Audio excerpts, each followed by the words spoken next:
episode 516 of the Super Ultra Podcast Arcade for February 21st, 2026. I'm one of your hosts, Daniel Nicholson, and with me is my co-host, Dominic Stallworth. What's been going on, Dominic? All right, man. We're just getting ready for a little storm, maybe here. Who knows, Dominic? Who knows? It's Snowmageddon, Part 7. We'll see, because I gotta go out to storage because we're finally moving stuff out our storage unit. I finally got it. Finally got everything. Well, my sister finally got everything donated. And luckily we can switch right in the same building. So it's like, we don't have to travel outside, and we can just wheel it all down into the other unit. All right. I hope they ain't putting nobody out for that, though. I hope they ain't putting nobody out there who made their homes right there into the snow, Dominic. Yep, they took the hop and rode into the snow. Like, you took my home. I said, no, you got a bigger home now. You just got to pay a little bit more for it. Yeah, they're trading up. yeah, because I'm going down. The world, Dominic. I was about to say, I'm going down. This is actually pretty roomy. That definitely reminds me of when I was watching like the toy hunting stuff a lot on YouTube. There was one of the wrestlers, Zack Ryder, who's Matt Cardona now in WWE also. He's a big toy collector, and he would visit this guy that effectively had like a toys shop out of one of those storage lockers. And it was just crazy. Like, he had the whole thing set up. Like, he's got this stuff over here and this stuff over here. And I'm like, I guess if you can get away with that, but like, how do you, unless you get word of mouth, like, how do you get traffic coming through there to look at your wares? It would literally have to be, it had to be word of mouth. Yeah. Yeah. And I guess, I don't know what's the contract, because I know he's not living there. I don't know what the contract is there. Yeah. You can't sell stuff from out of there. Is that a contract thing? I mean, I gotta wonder, like, how you even get the people in. I mean, like, some of those things are open, but a lot of them, like the one where you're at, they got a gate. Like, do I got to give them my password? Can I get a one-time temporary visitor pass? Or you tell them to climb the gate. Say, hey, figure out how to climb the gate over here. You can come and shop at my place. Talk to me on the other side of the gate. I'll bring the product over to you. Yeah, exactly. Yeah, that is. I wonder how that works. But all right. So this is gonna be a pretty shortish podcast. We're just gonna talk about games because we've cursed ourselves, Dominic. The same night we're doing this, we're doing our game of the year. Like, we're finally going to get that together. So today we're going to be talking about the games we played we've been playing, and gaming news, and the games we played throughout 2025. And that'll be the podcast today. So it's actually be a podcast is just games. Well, except for the first part where you heard about the storage unit. All right. So let's see. Well, which, ironically enough, has games stored in it, Dominic. Yeah, they do. It do. Actually, I think I took them all out, Daniel. I even took the. We didn't have to tell the people that, Dominic. Oh no, I had to tell them. You got to buy my games. I want to put them out on the internet, on eBay. Buy it from me. All right, so so what have I been playing this week? I've been playing Division 2 with my friend a lot. I've been playing online. Like I said, it sucks. I probably mentioned before, it sucks that it's not cross-play. So I have to play it on the Xbox, and I have Xbox streaming because I don't have. Well, technically, I do have my One now. I got to play it on my One, but like I'd rather play streaming because at least it is through a Xbox One X ish. I mean, it's not S anymore, but still, it doesn't. Since the streaming, it still doesn't play like an X. I don't know. It's something weird with that. I don't know. But anyway, it just sucks because it's like, damn, I bought the damn game on the PC, and it's like I'm not even able to put my character, like level up, and it's like that sucks. I also played the Division 1. I just played that by myself though on the PC actually, and I just been playing that. I just been having fun. I mean, just something simple, just to shoot and not really be it's not overly complicated. Like, the most you got is some inventory management stuff, but you know what? keep it simple. I just go like, hey, what level this is? If there's more green of arrows going up for certain stats, I'll equip it. If it's not, I'm throwing it away. I'm not reading. I don't bother reading individual stuff. Say like, hey, this actually does good. If you have a pistol, say, nah, man, that's too much. That's too much. I'll just because it doesn't make that big a difference. It honestly doesn't. Like the biggest difference is defense and like how much power you shoot. That is it. Yeah. And then it will tell you too, like, hey, you have equipment that's kind of lower power than your level. But usually it tells me that when I can't afford to get anything probably for certain parts. I was like, well, I don't have enough money to get anything, and I haven't picked up anything, so whatever. But it's fine because like I don't see that much bigger difference when I fight enemies like who are around my level. Like they seem to kill me just as fast anyway.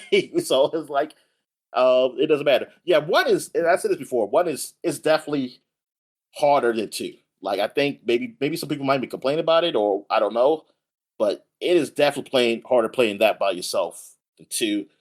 I just know to take my time, but I'm still having a fun time with it. I also played some Helldivers too.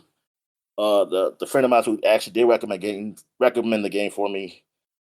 Like he saw me online playing baseball or whatever, and he had invited me, so I said I'll go ahead and play with him, and I did have fun playing with him though. And he actually played on a real hard difficulty because he's really high leveled. And he was saying like, "Hey, I can help you level up faster." So you go here, so you're gonna probably die a lot. And yeah, I did, but it wasn't. It was a lot. It was a lot more fun though. And like I actually got used to it, and other people came and they were cool, and like they were. I mean, they weren't talking or nothing, but they were high powered and stuff like that, and they were still helping me out when I got down, and like it was like I figured out really how to like we'll do this one scenario like what we were doing at the time, and like I forget it was at a base, and I had to take out certain things, and like I will follow who was closest to me or whatever, because it all depends when I die, I get revived, and I revive people like sit them down, and then I say okay, I see the appeal now more so than I did before. Like I still prefer it to be a little more arcadey, honestly, but I understand. I understand it. And I and it was like even one instance where like I was just following my partner, and when we dived down on the planet, we were on top of this tall building, man, and it was like it was no way to get down without dying. Like so he just said, well, I was gonna jump down and die because we could do respawn quicker at the beginning because you have enough respawns. So he said, and he's like, hey, you just stay up a little bit, just shoot from the top. And that's what I was doing. I was just shooting up top, just getting like some kills or like assists. And then when it got to, they're close to the end where when they said the show was coming, he said, you might want to get down now before you can still have a chance to respawn. I don't know how I survived that drop. Like I just fell, and I went down, and I put a stimmy on, and I survived it. It doesn't make sense because I was like, I didn't jump the same place he did, but still, like this drop was high, and I'm lower pop, and I'm lower level, so I'm thinking like, how the hell did you not survive? And I did it because he thought I died, and then because he was like because I don't think he made it on the shuttle or something. And I was like, yeah, I'm on a shuttle. He said, you on a shuttle? He said, how'd you survive? I said, I don't know. I don't know how I survived that drop. It was fucking crazy. But yeah, it was fun. So it seems like it's a lot more fun to play with people.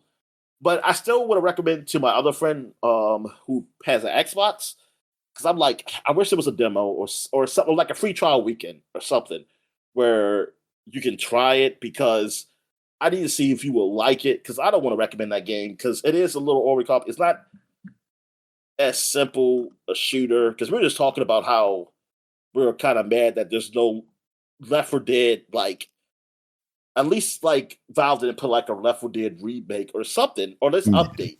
Like I don't even have to do much update, but just do like something. I mean, for these new consoles, because that game is still popular. Like, and people still like that game, and people can think about all the games they have. Like, oh, this is for the devs that did Left 4 Dead, and then people will be pissed because it's not like Left 4 Dead.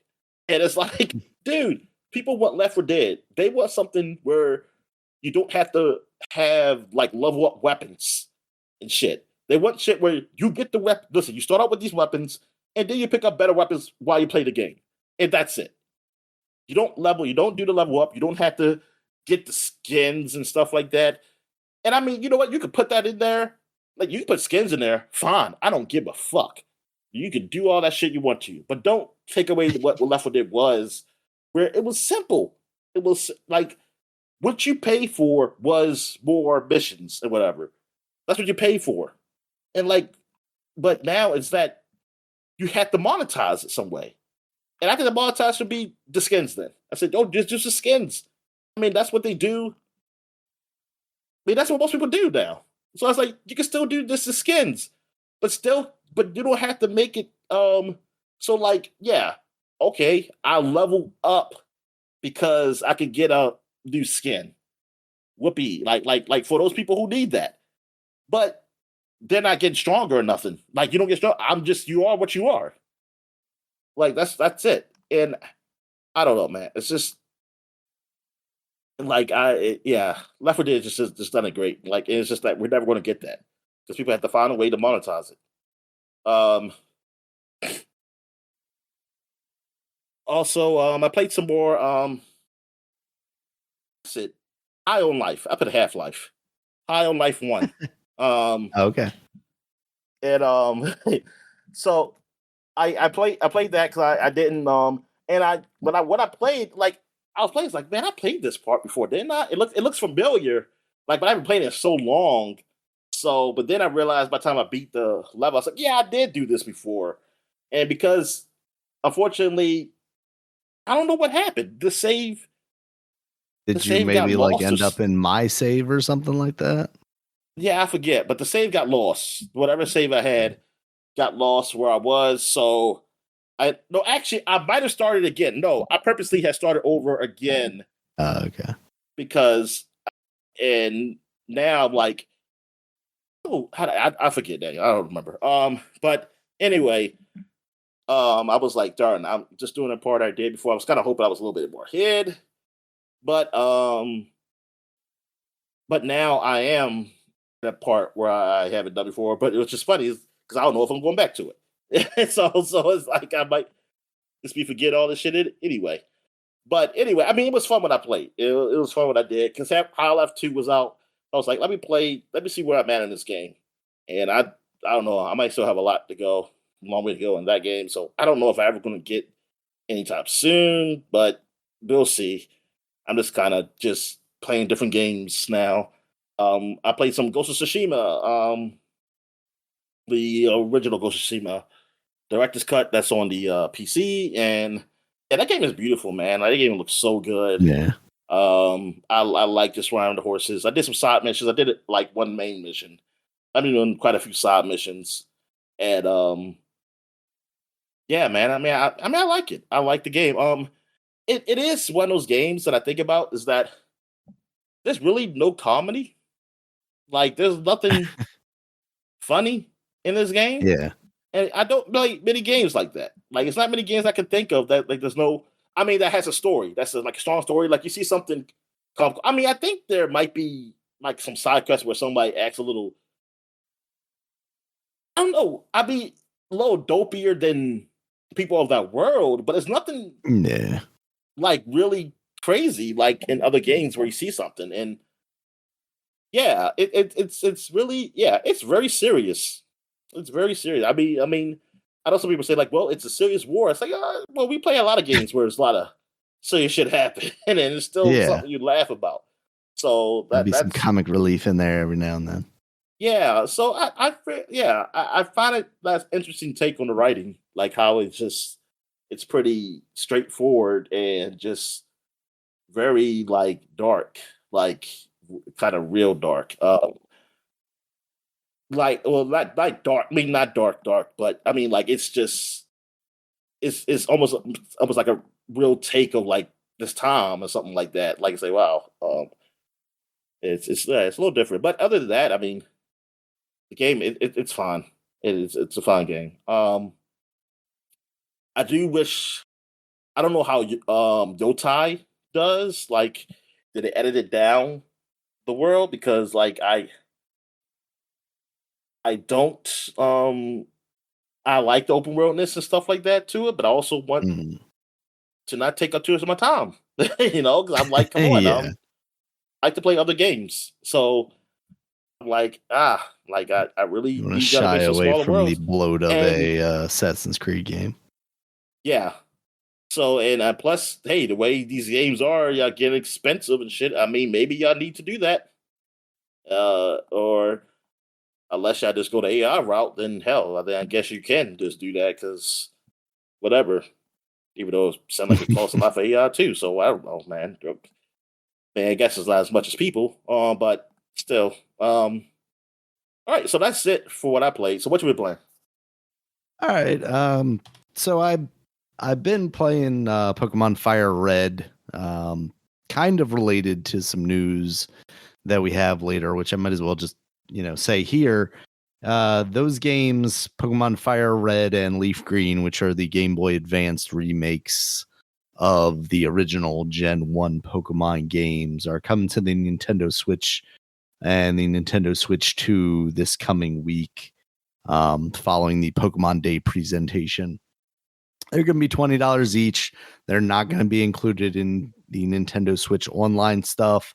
It sounds like there is local trading and battling, but no online. So it's honestly been a little bit of a kind of roller coaster as far as my thoughts on it. Initially, I was like, $20 if they're kind of adding something to it. I can see the legitimacy as to why they might be separating it out of the Nintendo Switch Online. But honestly, it feels like the more I hear about it, it seems to kind of take all of those reasons away.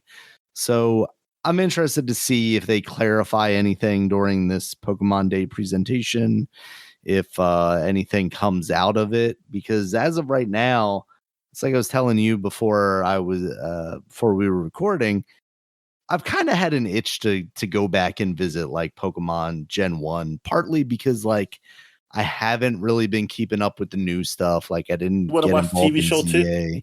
You have an itch watch TV show too? Um yeah, I'll make sure I'll check my daughter's seizure status with that one Pikachu episode and see if she can handle it.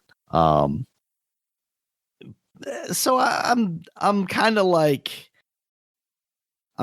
nostalgia kick again. Like I'm kind of, especially after like last year, I felt like a lot of the stuff that I was excited about playing last year ended up like significantly disappointing me.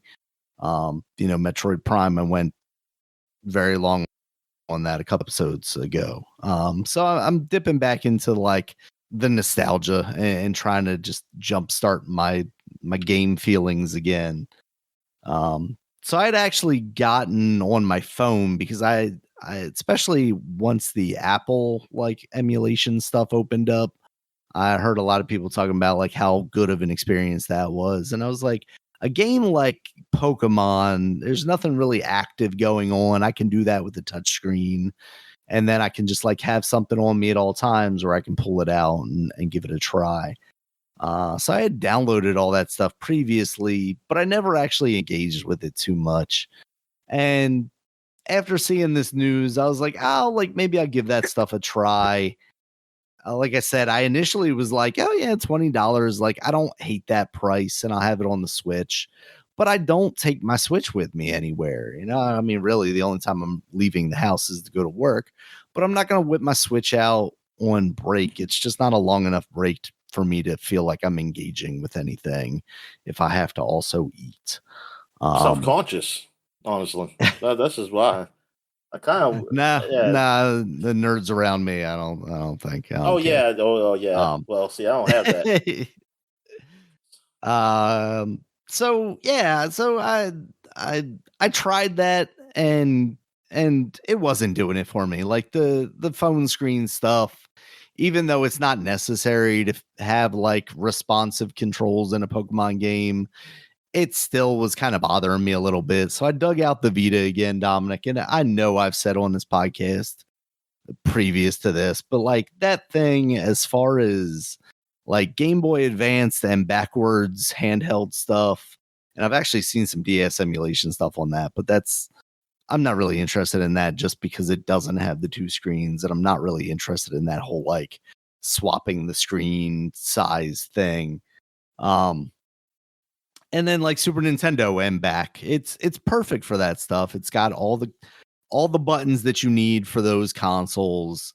It's got I think it might be the best use of an OLED screen I've seen ever. Like it's the most impressive to me.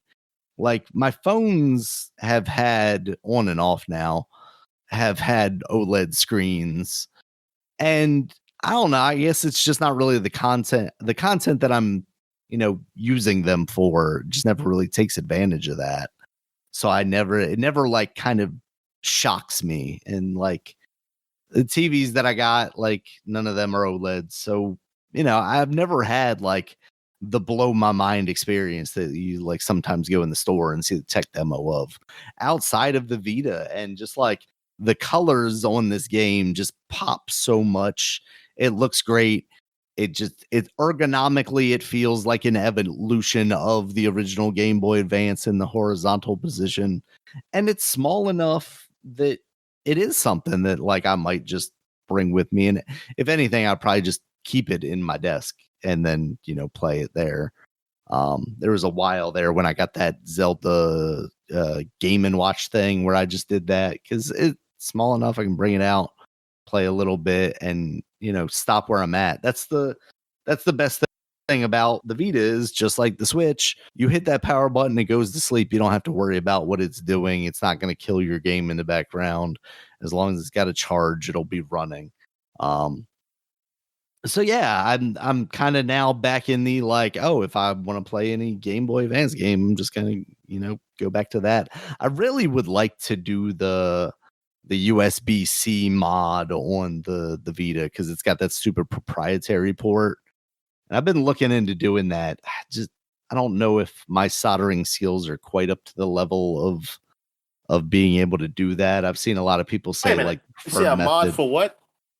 To add a USB-C port instead of the proprietary cable that they use. Yeah. It would just make it that more convenient to just be able to, pop it on a charger or something like that.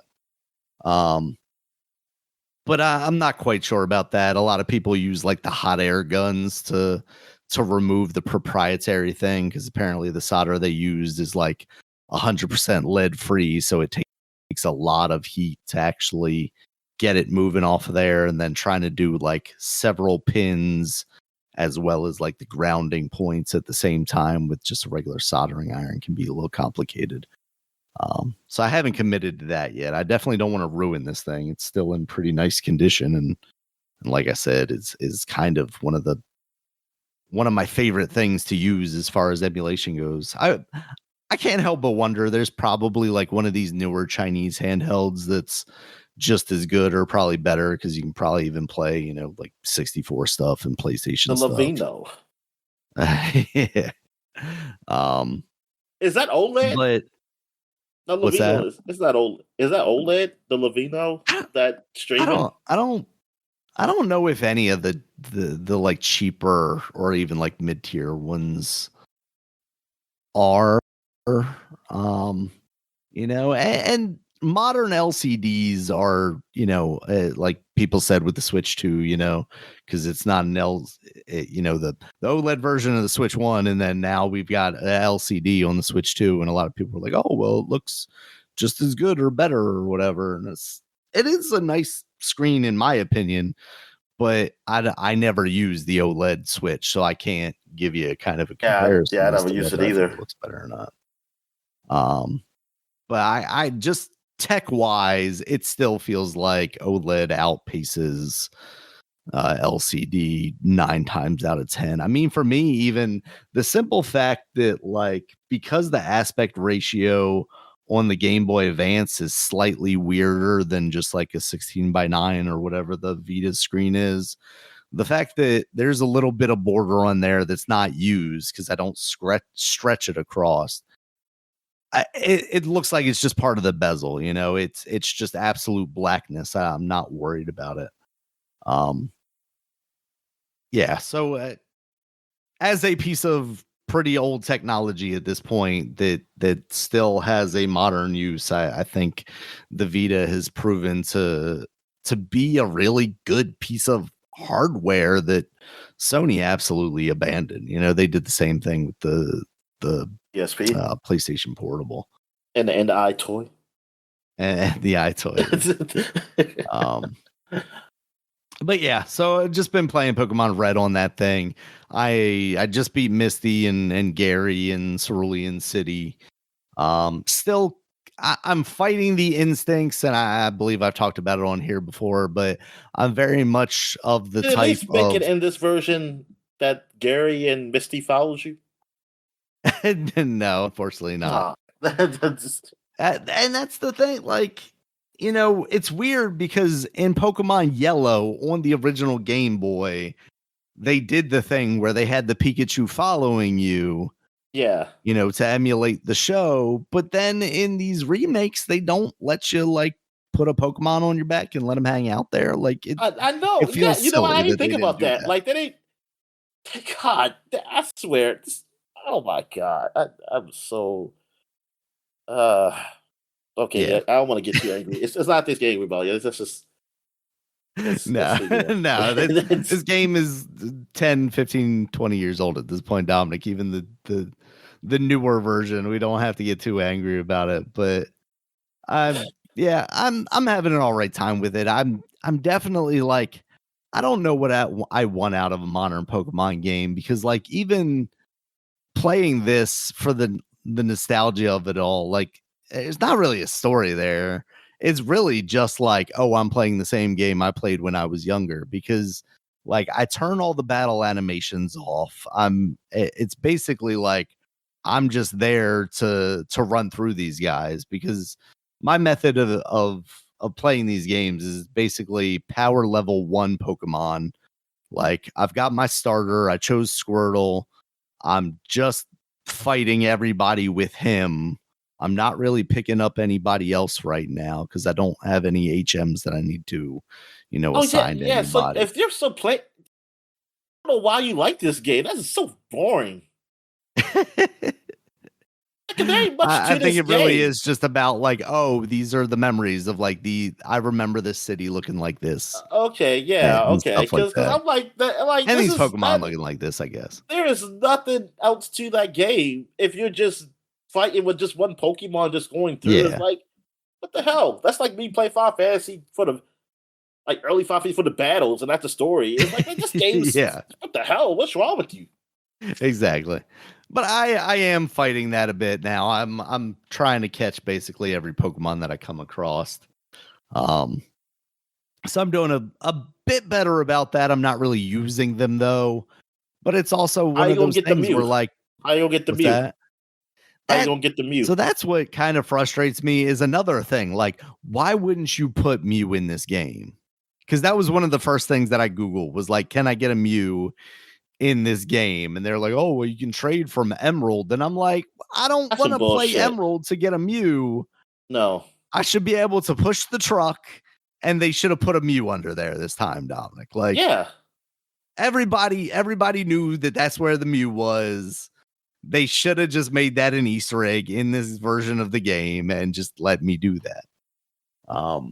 I don't know, because like the emulator that I'm using on the Vita is MGBA, and I'm trying to see like, because like I haven't modified this thing for like 4 or 5 years, I think at this point, and the sound is kind of crappy. That's the only problem.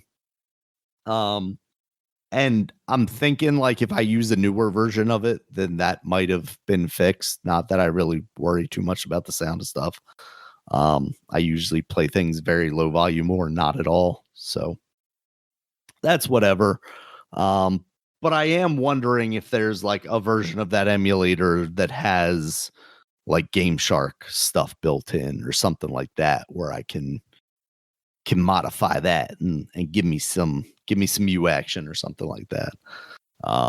Because I assume I can't do a missing no hack on this new version. They probably took that stuff out of there. So I gotta find a way, Dominic. I gotta find a way. It's so crazy because I don't know if it's just like me falling down the Pokemon hole, but like a little bit ago I was looking at the Pokemon stuff again and like Gen 1 stuff. And people were talking about how like you can get a Mew kind of legitimately without using like a Game Shark or anything like that. But you are basically breaking the code of the game if you do this like very specific sequence of events and like line up all these trainers in the way you need and like activate them in the right time. You can make the game program itself so the next battle that you have is against like a level 4 Mew or something like that. And I'm like, that's fucking dope. Because I never, like, even when I had the Game Shark, it felt a little cheap to end up with a Mew. I always wanted to just be able to catch like a level 4 Mew and then like power level him the same way I do with my starter Pokemon, and then just end up with a level 50 Mew that's, unstoppable or whatever. But that never came to be. I feel like I think as a kid, I did end up going to an event at like a Toys R Us where I did get a legitimate Mew, but I don't know where that Mew would exist anymore, if he even does. Maybe on my original Pokemon Red cartridge. Yeah. But at this point, I would imagine that the battery's probably dead in that thing. So even if I had saved him. Anyway, yeah, so Pokemon Red, it's a pretty good game as it turns out if you are nostalgic for a game from 1996. Otherwise, it's probably a little basic for you, to be honest with you. So on to new things, Dominic. High on Life 2. That surprise dropped on me last week, like I was talking about in that last podcast. I knew they had said they were coming out relatively soon after it got announced, but with that CG looking trailer, I did not think that was a real game that was going to be coming out that soon. And then it just showed up on Game Pass last week. So I downloaded it, booted it up. It's not running too great on my system. Like it's not terrible, but it's hitching a bit in a weird way. It's like I was telling you, I haven't gotten back into it too much, but I'm hoping it's one of those games where, like, for whatever reason, the first time you play it, it doesn't run great, and then like subsequent times, it runs better. Like maybe it needs to load shaders or I know what's that? They had a patch recently. Oh, okay. Maybe that helps it out. I will say though, it is like a legitimate step up from that first game visually. I think it looks much more impressive. I think mostly it's like the lighting and stuff that they worked on. Yeah. Because that first game, if I'm remembering correctly, it felt a lot more cartoony and flat, whereas this has like very dramatic lighting and stuff. Oh yeah. I think I got through like the first boss and got my skateboard. The skateboard seems to be like a big change to the gameplay in the second one. It's cool. It lets you move around a lot faster. You can also grind on stuff, and is you the can voice still the guy from Rick and Morty? No, they got rid of him, and I haven't seen. Oh, so he's still canceled. Yeah, he's because he's not involved in this game at all. I think, this studio, even though it was started by him technically, or with him, I think they fired him and they've just, gone on their own, Oh, they fired him? Damn. Sans him, yeah. Wasn't even like a we agree like just a step away thing. Yeah, I want to say they basically did the doctor disrespect on him and said like, no, thank you. We're not involved with you guys anymore. Yeah, so I haven't actually seen that blue gun. You have Oh, he at the did an beginning, apology you or have something. 3 Did he say weapons sorry? from the Did first he say I'm game. sorry? Did I'm he sure say- he did. Somebody. But you have the green gun that's voiced by JB Smoove. You've got the knife, the red knife, which I can't remember who did the voice for that. And then the lady gun that I can't remember who did the voice for that one either. But I want to say, like, is it kind of like Needlery? It's the one that has like the time control side power. And those are like the 3 that you start out with and are talking to. Your sister is now like some sort of super space protester or something like that. Slash, is she a bounty hunter? I don't think she's a bounty hunter. But she's like a space pirate now or something like that. She's super lib, Dominic. And you're basically trying to like protect her from other bounty hunters that are going after her. So the story seems like it's going to be fun. It's basically like you as a bounty hunter versus other bounty hunters. And the comedy still seems pretty all right. Visually, like I said, looks good. Gameplay, I do like the addition of the skateboard. Like the first boss battle that you do, you're fighting like this iguana bounty hunter guy who also has a skateboard because you steal the skateboard from him.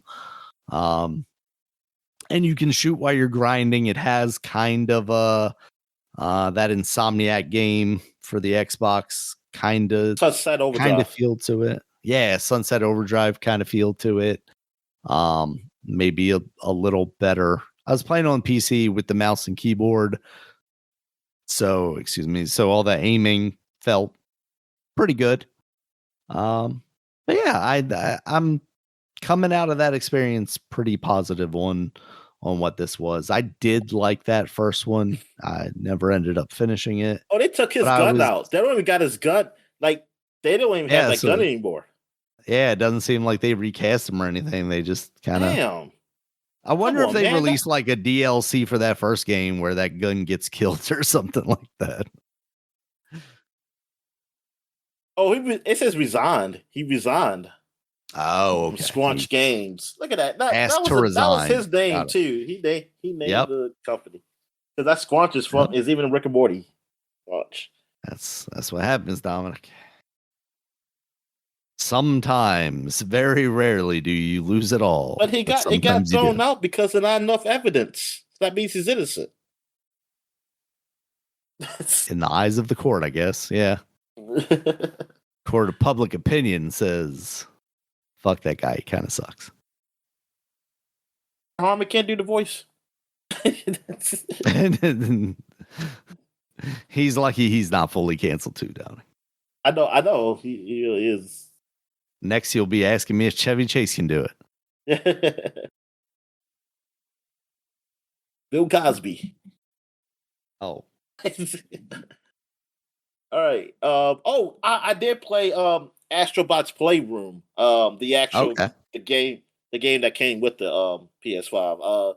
I played a lot of that. I played that on the my Portal. That is a good game, man. Like, and for that to be it was a free game, right? Yeah. It needs to be shot in the head. It needs to be shot. I mean, it's just ridiculous that they have the thing that they have. Because if anybody because I think some arguments is just like, it's a lot of stuff like what they did with that game. Let's play one level of this, and I'm like, get the fuck out of here! Now look at this game and what they did. That came free with the PS5, and y'all gonna charge for what was that game called for the Welcome Switch 2? Center or whatever? Yeah. Like that's some bullshit. Like that is total BS. I mean, I'm sorry. It's like you can take a loss on that because it's not going to be a loss, really. You're going to people buy your system, man, and like, oh my goodness, yeah. But I played one level, and I want to play in like some kind of order, but I don't know what the order is because it's just like CPU parts. So I'm like, what the fuck is the right order I'm supposed to play this from Yeah. like at least or either from the future. I mean, I kind of want to go backwards, really, Mhm. but I just went to the GPU world or whatever, and I guess it's singing like GPU something song that it got stuck in my Yeah. head. I don't know what to say, but some references I don't know. Like I'm looking at the references, so I was like, what is this game? Like it's a game with somebody with a hat that's kind of almost like Robin Hood. What game was that? Oh, a hat He had a like Robin. sword. He had a sword, and he was kind of swinging it. And I was like, "What? I don't know what game that is." I'd have to look at it. It's been so long since I played that one. Yeah, and there's quite a few references like where I just don't know what the reference of the game is, and Mm. I do kind of wish it was like something that says like, "Hey, like if you see this, and it'd be some kind of info thing says like this is from this Yeah. game." A little pop-up video situation. Yeah, 'cause yes, there's only some things like I recognize, but it's like I don't know. But yeah, that game is fun. I mean, it's fun, and like to imagine like this was just a packaged game in there. That's pretty amazing. Yeah. Um, Especially since we just don't get them at all, let alone good ones. yeah, exactly. Yeah.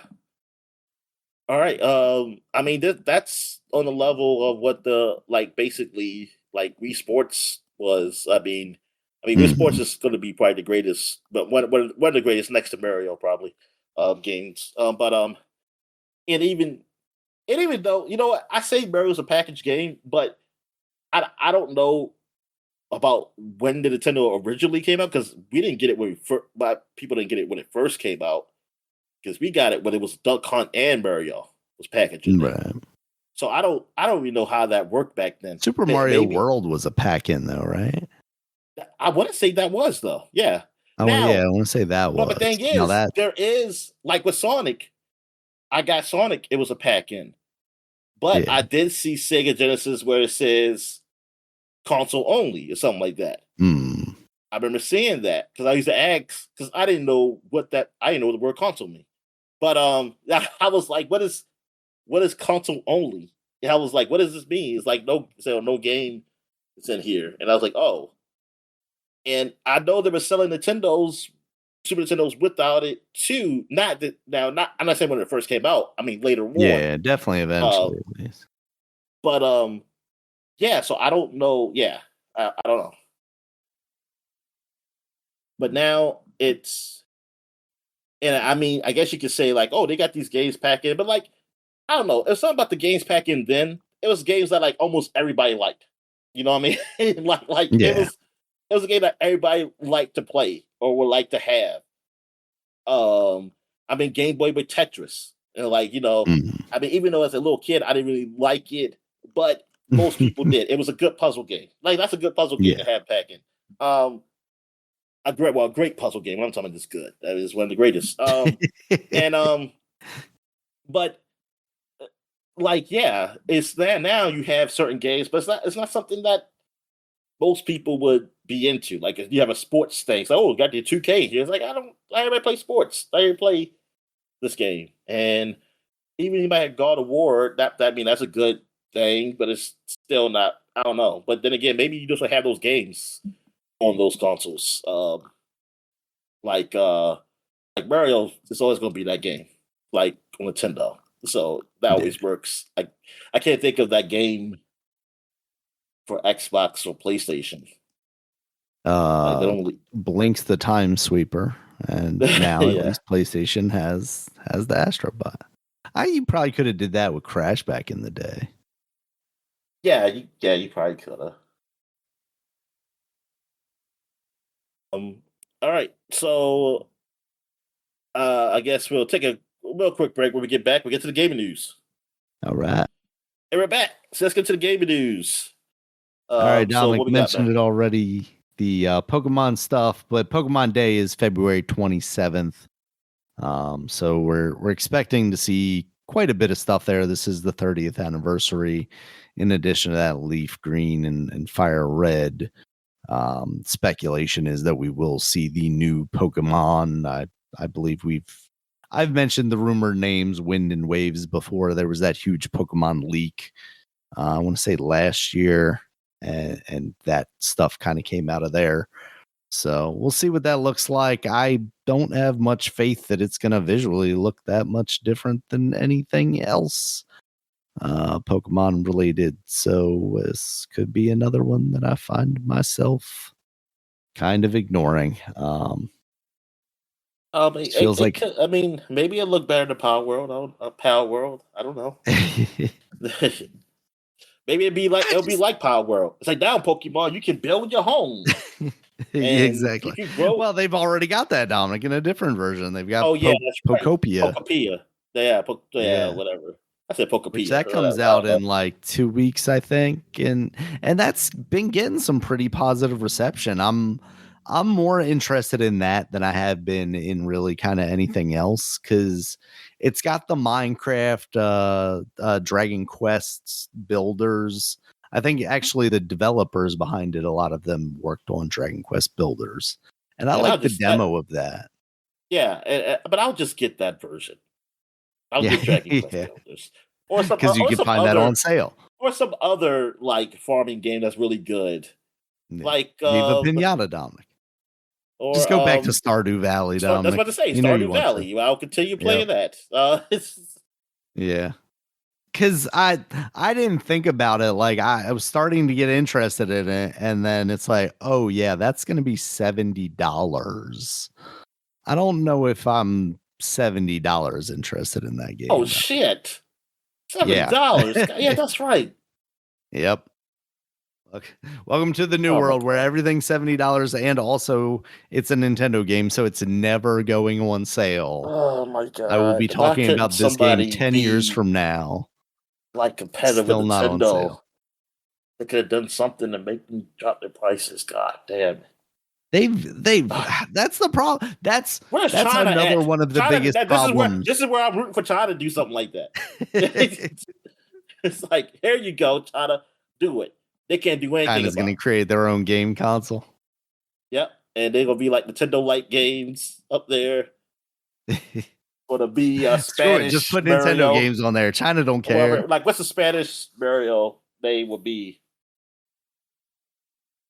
What would that name be? But it's the Spanish version of Mario. Mario. Still Mario. I don't know. Like now I'm trying to like, is Mario, could Mario be, or is that just Italian? Because I was like Luigi. I think about Maria. Like, Maria. There you go. Yeah, let's just be a woman. Maria. Yeah. Maria the plumber. Mario and Maria. Mamma Mia. So Maria, and then I don't know, whatever the L Spanish name woman. Maria, that'll be her. Yeah, that'll be Luisa or Luisa Maria, I guess, right? Yeah, following the trend of All right, Dominic. So now that we got that stuff out of the way, we're getting that's into what it is, Martin. That's what Google told me. Okay. Trusting the AI now, huh? All right, Dominic. Next up, we're going to kind of touch all the bases. We just finished up with Nintendo. Now we're going to move into Sony here, who has chosen to close Bluepoint, Dominic, the studio that created the Demon Souls remake for the PS5 and has been doing a lot of their port work to the PC and kind of helping out where they can in other stuff. You know, they also helped out on Ragnarok and stuff like that. They picked these guys up, I want to say in like 2019, 2020, somewhere in there. Wow. So it wasn't even that long ago. Close them down. No, it really wasn't. Like, what was their intention for this studio if they are now closing it down? Like, yeah, well, I was watching your boy I finally I say your boy, say Kyle Bozeman. You're the one that started watching him. Yeah, I watched his video too. Yeah. Like what? Yeah, what is the point of like? Yeah, what are their expectations? What were the expectations from this group? Their expectations were to make a successful God of War live action game, Dominic. How dare them? How dare them fail at making a live action game for Sony? They should be punished for it. You and mean now like have. Yeah, live action? Yeah, it'll be online live. I'm literally thinking like a movie, like real people or something. I was like, yeah. Sorry, live service game, not live action. Yeah, live service. Yeah. Yeah, they were supposed to make like real people you control, Daniel. It's like Mortal Kombat. They were going to mocap everybody. But yeah, live service. Yeah, I guess them not doing well in live service, like, well, we wasted this money on y'all. Y'all didn't deliver, man. So get out of here. So get out. Pretty much. We need our live service game. Well, none of them have worked. What are y'all doing? We gotta hope this Horizon one does it. Yeah, exactly. I mean, the Horizon one, I'm not reaching anything bad for it. It seems all right, but it's just. It was in 2021, Dominic, that they bought them. It has been 5 years. Yeah, because they've been working officially with them, like they weren't part of their. Yeah, like we've just been working with them. But yeah, that's disappointing, and I hope it's something. See, I wish it was something like Bluepoint. Yes, it is closes. I wish it was something like Sony did the partnership is done or something. I wish it was something like that where they could just like let them spin themselves back out, like we've seen effectively only with one studio now. Toys for Bob was able to pull that off, and they're, I think, the only ones really. Yeah, Toys for Bob. Damn, I'm trying to think. There was another studio. Well, Destiny did it with Bungie did it with Activision, Microsoft. Well, Microsoft and Activision. Yeah. Wow, yeah, they were, and then they got gobbled up by Sony, and will get killed by them just the same way. Yeah, but I don't know. That it could be their own doing also with them. Yeah. Yeah, no, it just makes no sense to me that they picked them up after they released Demon Souls. So like Demon Souls was a thing that they worked in partnership with them on outside of being involved. And it doesn't seem to make any sense. Like, it's like you and I were talking about before recording, like this is the God of War trilogy is something they very much could have done while Sony Santa Monica was working on a brand new thing. We've talked about that style thing in the past. You take your not as proven, not as veteran studios that you're not sure are going to pull off a brand new thing and don't have the name attachment that might sell a brand new franchise, and you have them work on new entries into series that you're not otherwise going to work on. There could be somebody making a Sly Cooper game right now, Dominic. There's somebody that could be making, there's probably somebody making an Uncharted game, a Jack and Daxter game. It doesn't have to be Insomniac. It should be somebody that's vetted, and you should be keeping an eye on it to make sure that it's a quality product that's going to come out. But it doesn't have to be those original studios. Those original studios should be moving on to the next new big thing. They have the name cachet that can sell a new franchise. Even like, the Naughty Dog, like the Uncharted thing. Like the Uncharted thing does not need to be coming out of Naughty Dog. And it sounded like originally it might not be. And then I don't know what happened.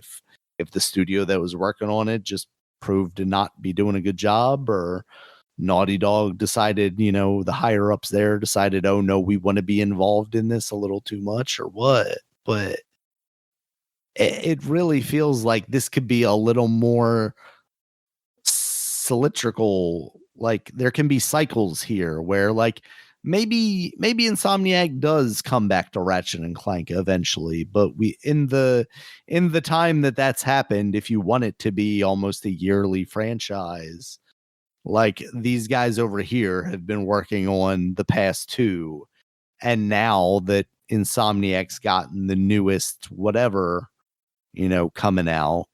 Now they're circling back, especially now, they've got Spider-Man, they've got Wolverine, they've got potentially, if those leaks are accurate, X-Men games on the docket. Like, we're not going to see a Ratchet and Clank game for a while, but you could have that worked on at a Bluepoint or something like that. Now, some of the speculation that I saw was maybe the reason why you shut down the Bluepoint is because the work that they could do, these kind of remakes, remasters, where all that stuff is, the groundwork is mostly in place, but you're doing maybe like a technical overhaul on it, right? That can be done cheaper elsewhere. This is an American studio. This was in Austin, Texas. That comes with more costs than if I send it over to, Korea or somewhere in China or something like that. So here we go, Dominic. We're doing the outsourcing in video games now. Are we happy? No. Especially not when, as consumers, it doesn't lower the cost on these video games for us. Oh, it doesn't. I mean, this is wow, man. Like Phil Spencer retiring. Well, first of all, retiring. Like, good for you, man, you bastard. Oh, we're not to that yet, Dominic. Oh shit. Oh, I'm sorry, Dave. Dave, I was reading something online, and I thought where are we at? Just finishing up with the Sony Bluepoint stuff. Yeah, just saying, basically, repeat everything you just said. I'm just going to repeat the last part that I asked you about, which was some of the speculation that I saw was maybe that you have studios now that do similar things to Bluepoint, such as like the technical overhauls of games that already have the fundamentals and the foundations in place, but you can do them cheaper elsewhere because this is an American studio. You might find something, in Korea or China. Yeah, exactly. Just like our animation studios, right? Like, unless you're Disney Korea, or Pixar, you're not making your movie over here anymore. No. And maybe that's what Sony saw in the cards. But, like, how is that not something that they saw 5 years ago? That I guess is what is crazy to me. Like, did you pick these guys up just so Nintendo or Microsoft couldn't grab them, only to then shutter them? Like, what was the goal here? It's like you said with Kyle Bozeman dude. Like, that's what his video kind of focused on. Like, what was the intention? What would have been success to Sony for them to keep Bluepoint alive? Is it just the environment we're in now? Is that just the cause? Like, oh, we can't have all these studios. Like what? Yeah, or studios or employees working under here, or like because this is like 70 people at Bluepoint, effectively somewhere around there. Yeah, it's like, yeah, man. I mean, just think like this, like years ago, about when people were buying up studios and everything. And of course, people will get mad at Microsoft, buying up places and blah blah blah. And there's only they bought some places too, and like people were I mean, it's competition. It's like, yeah, okay, fine. Like, you bought a studio, let's get some games out, man, from these guys. And effectively, man, like in both cases, I mean, we haven't seen much from any of these new studios. Not much. In both instances, like, well, Xbox. I mean, we got. I mean, the studios that like Bethesda technically, and the faucet's starting to turn on a little more with Microsoft. Finally. like recently, and then you had you had Indiana Jones came out, Bethesda. You had you're getting more. Even if you might don't like it, like the vampire game last year. Yeah. 2 years ago now, Redfall. So it is coming on, but like Sony, like I guess we're finally getting Marathon. That's technically will be coming out under them, from Bungie. Yeah. I, but yeah, I'm not seeing anything. I mean, I know, like, even like by the time like the boy Bluepoint, and I'm not saying Bluepoint usually does, the remastered or kind of remastering of games and stuff, or remake, whatever you want to call it. But still, like, what have they? They haven't done. Wait, I guess they've been working on this multiplayer game because Yeah. they haven't even done anything significant under them since they got them in 2021. Like, No, what was the not when you biggest? look at Demon Souls having come out before that. Yeah. I think what game? Yeah, what game has come out after 2021 that was big for Bluepoint? They supported on Ragnarok, and that's been it. Oh man, that So they use them as a means to an end, and that's about it. It sounds like. Yeah, and thing is, to me, I would think that would be fine because I don't know what they were there for. Honestly, you know what I mean? Like, I don't know what was going on with Bluepoint. I mean, I think some people used to talk. I think in podcasts saying like, "Hey, maybe they might work on a new game or something." And I guess they were. And unfortunately, it was a live service game. I mean, we say unfortunately. I mean, it would be fortunate if there was a live service game that came out and it was good. I guess, but it's unfortunate because Sony right now it's been looking pretty bad, like with the live service, the whole live service track with them. Um, like the only game that's really come out that has done well is Helldivers 2. Like that's it. Um, Other than that, things have been canceled. you know, there's been things that canceled that never came out. There's been one game that actually did come out and got canceled, and like that is ridiculous. I mean, this is insane. And I was wondering, this is winning. Like as far as like this console war thing, and this is Sony. Oh, they won. Like Xbox, man, look at them, they lost, and this is winning though. Like what the? Oh, that's why I always said that it was always bad. Like because I said this at the beginning of the generation, where it was looking like Sony was like sales were going big for Sony and not Microsoft with the Xbox Series X, and I was saying like they're winning without having put anything out. That's not good. Like nobody should be rooting for that. That is bad because that means they don't have to do a lot. And it's not that they weren't trying, but they apparently weren't trying hard enough. They weren't pressured enough to really get things done because of how Microsoft fumbled last generation, going into this generation. And now this generation, like, Sony, oh well, they are definitely just in the driver's seat now, as far as not counting Nintendo. But this what they got. Like, this is bad. This isn't good. Like, this has been a horrible generation, and the future does not look bright. No. It doesn't. And we're about to get into how dark the future is even looking when we get to this other news. Yeah. Let's get into it, Dominic. The grass is always greener on the other side. I know we have been proponents of the Xbox at points, and we have also called for Phil Spencer's head, I think, effectively over these past couple of years, because the Xbox brand is effectively been destroyed.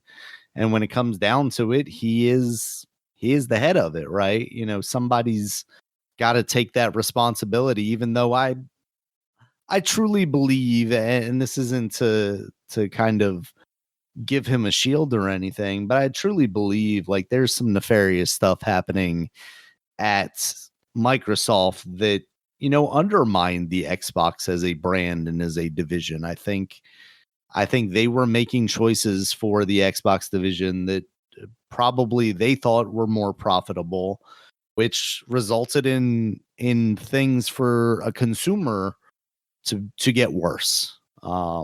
Whether that be kind of stepping back out of the video games, you know, the hardware scene, or the raising of the prices of Game Pass, or even indirectly, setting expectations too high for that division, which then resulted in the people in charge of that division needing to make the decision that like a Perfect Dark was going to get canceled or a Game Pass was going to get more expensive.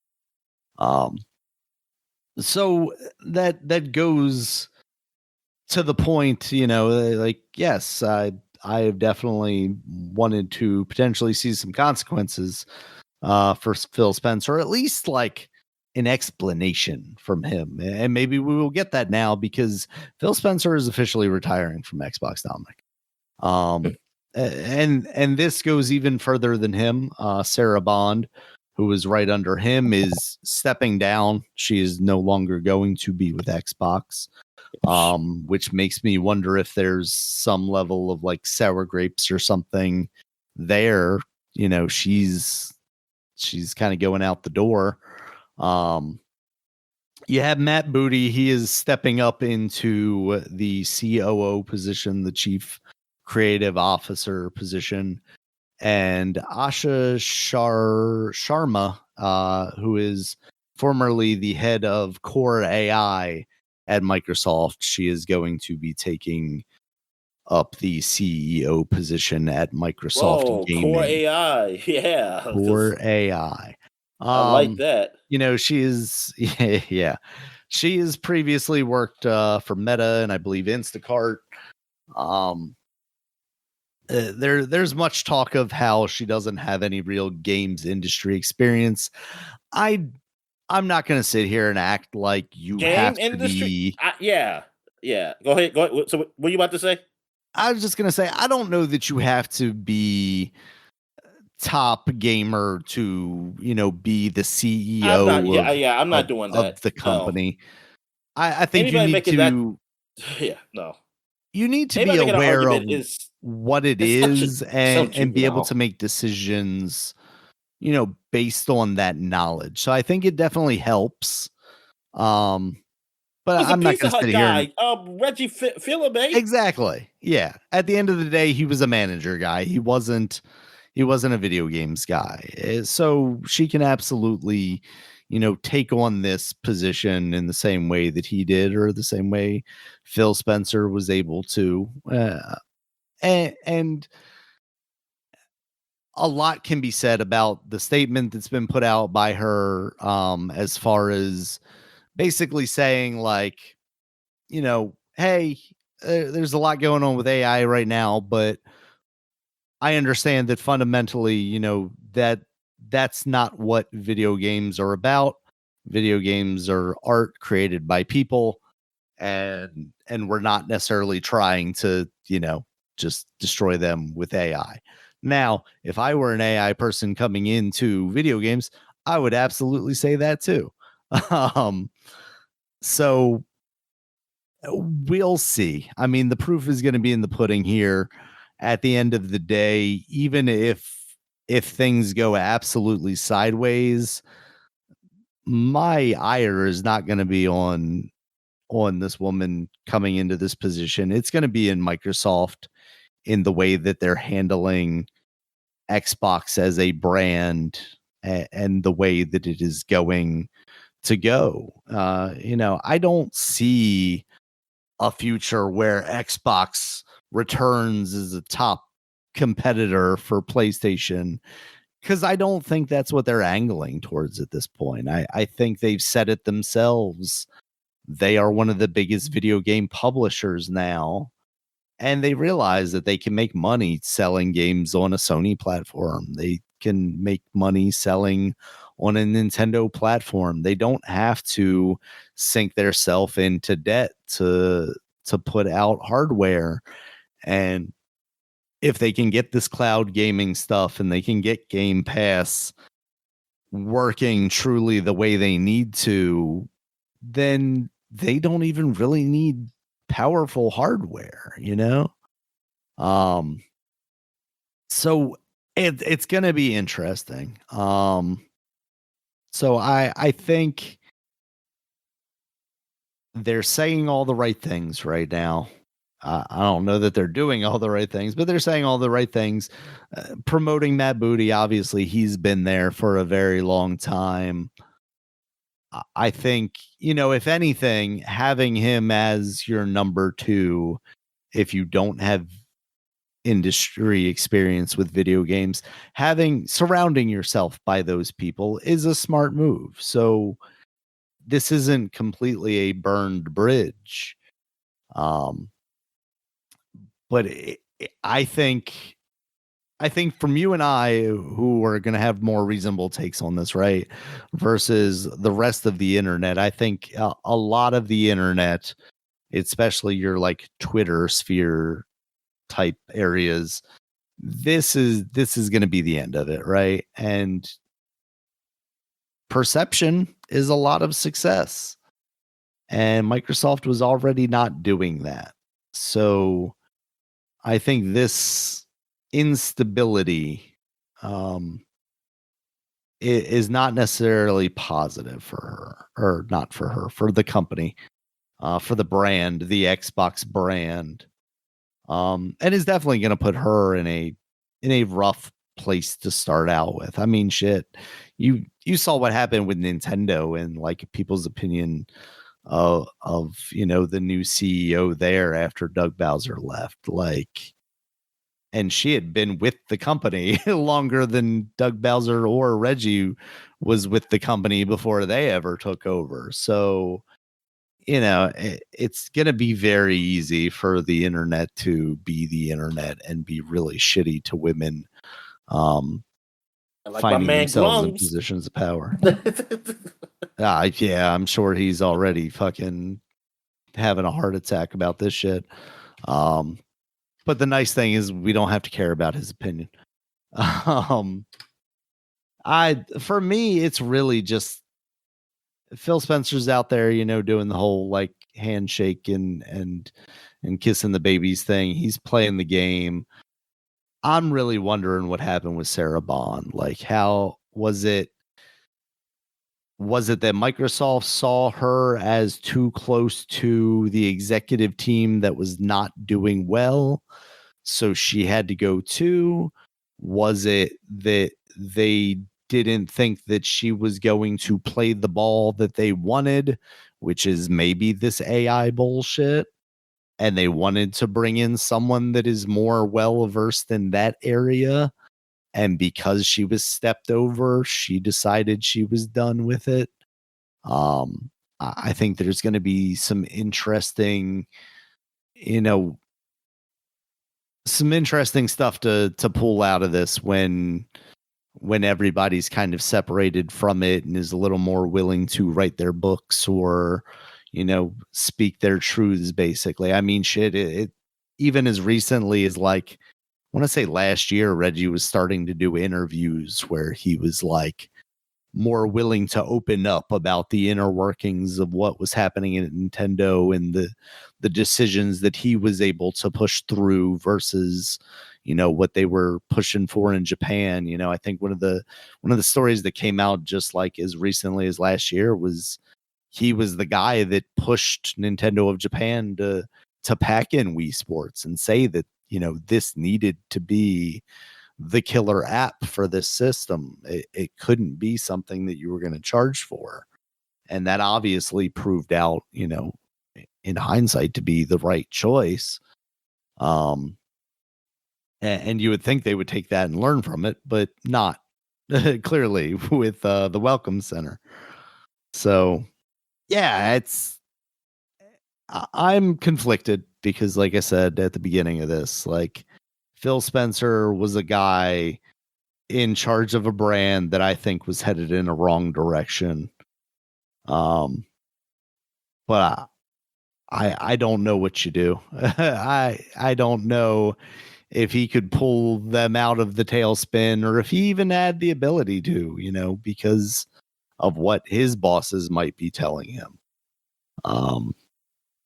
At the end of the day, it always felt like he was a relatively genuine guy when he was doing interviews and when he was talking about his passion for video games. But that can all be a put on, and that also doesn't make you a good manager. You can be excited about video games and still have pretty poor business acumen. So we shall see, I guess. What are your feelings, Dominic? Yeah, the feelings is that I have no idea what's going to happen.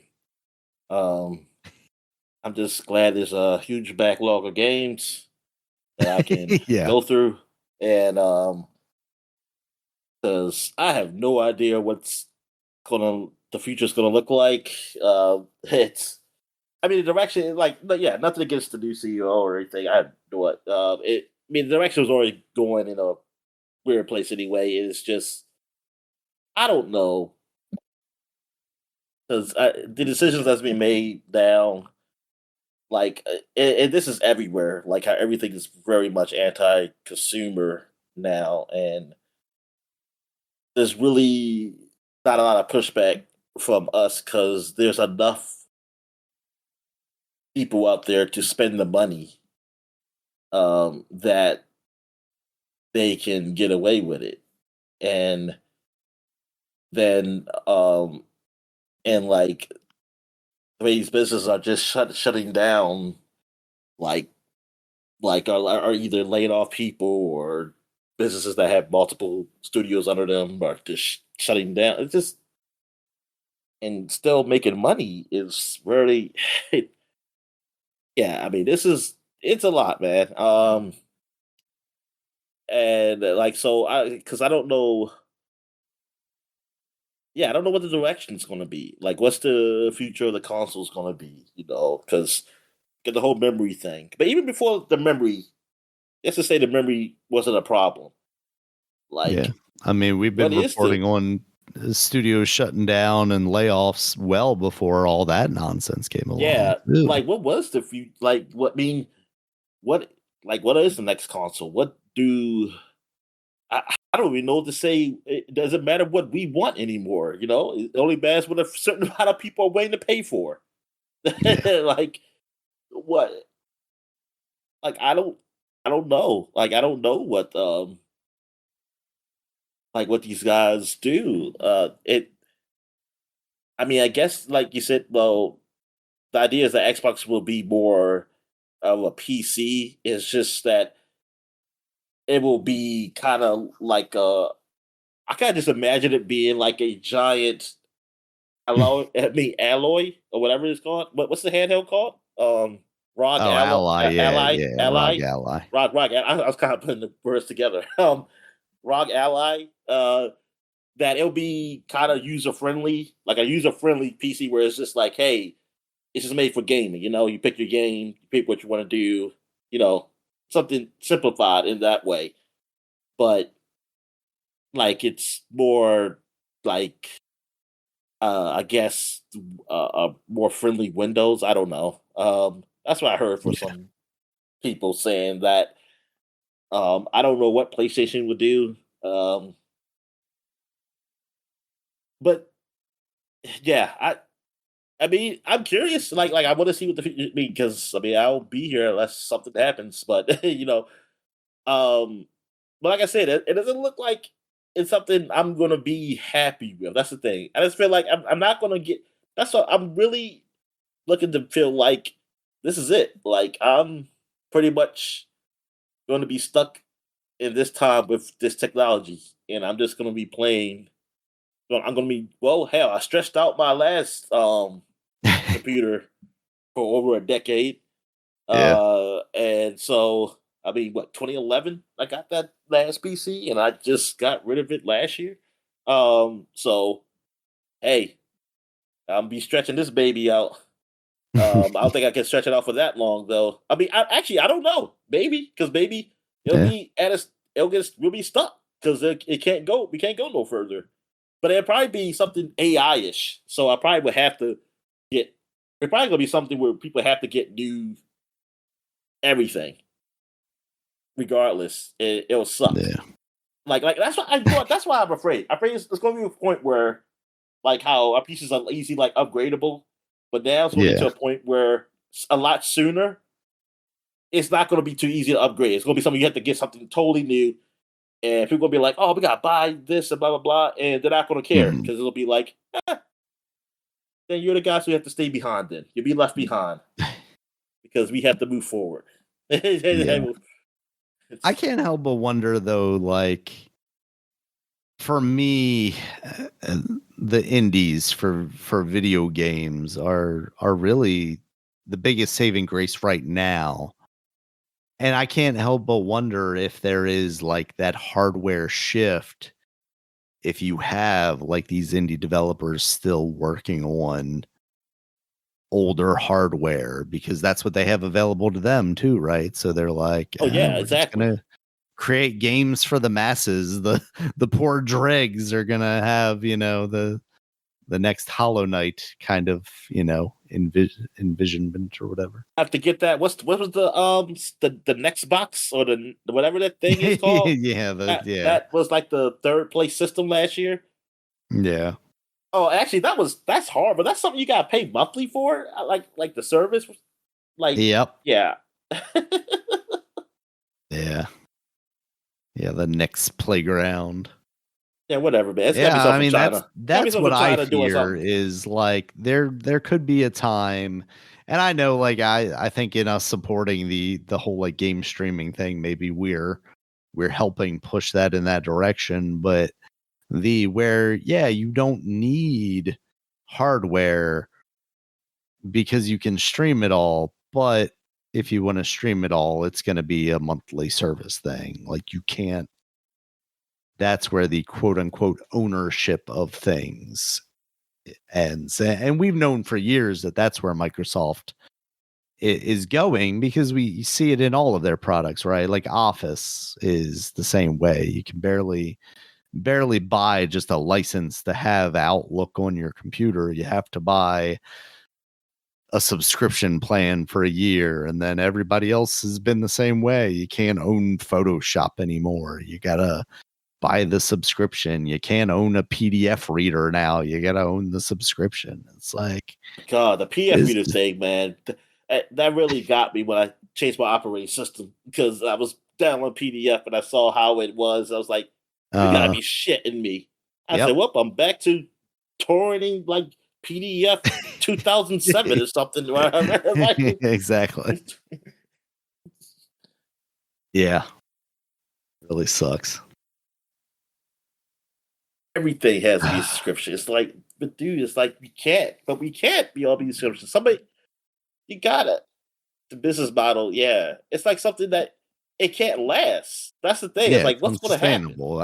I can't have, I don't want cable because I don't want 60 million channels that I'm paying for that I don't want. But I also can't spend $20 a month for a single show that I want on each of these streaming services. It doesn't make any sense. Oh well, it gives you choice. No, fuck off. Yeah. Oh well, you can sign up this month for this one, and that month I'm not looking to do that. I'm lazy. What do you want from me? Well, there are programs, Daniel, that I've seen on infomercials late at night that tells you they can help you with that, with Oh you yeah, let me sign switching up for over. Rocket Money or whatever. They cancel my unused things. Or it's not even late at night. It's just CNN during the day, I guess, or whatever, or even Cartoon Network during the day, which I always find funny because I guess it's like, and I guess it's now I know why they have those adult commercials I during was gonna kids. say they I know used their to ask audience, that. Dominic. The kids are actually at school. It's just old people like us watching that stuff now Because I was during the always day. as a kid when I used to see like those commercials, like it's a kids channel. Why are they talking about these old people falling down? It's Why are they trying to all- sell me Metamucil?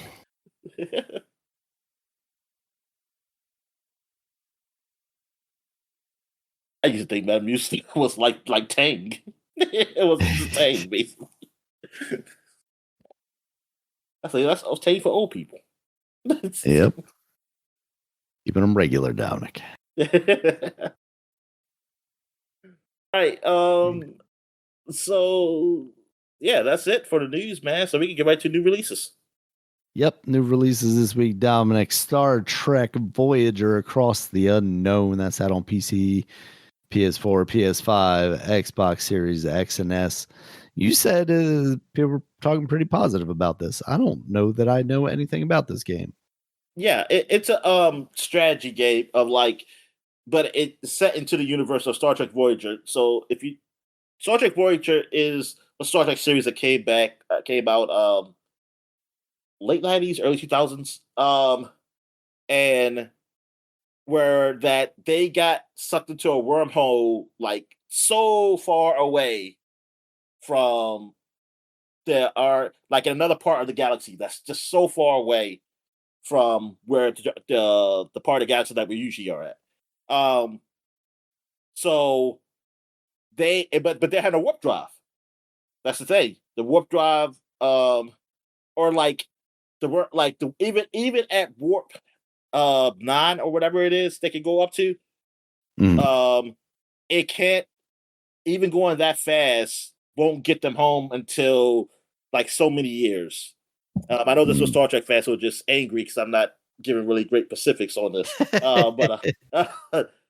But anyway, like it would just take forever. It would take forever to get home. So that's kind of how the series is. So now you're kind of managing this in the game, and I think you're gonna and some things are gonna change, like from what the show does. It's like now you can make decisions. That's what it said. You make decisions that in the show that did happen or didn't happen. So that is I thought that was pretty cool. That's like wow, yeah, because like a game where it's kind of like you imagine the ship and how people doing and everything while you're trying to survive, traveling back to Earth, basically. Traveling back home.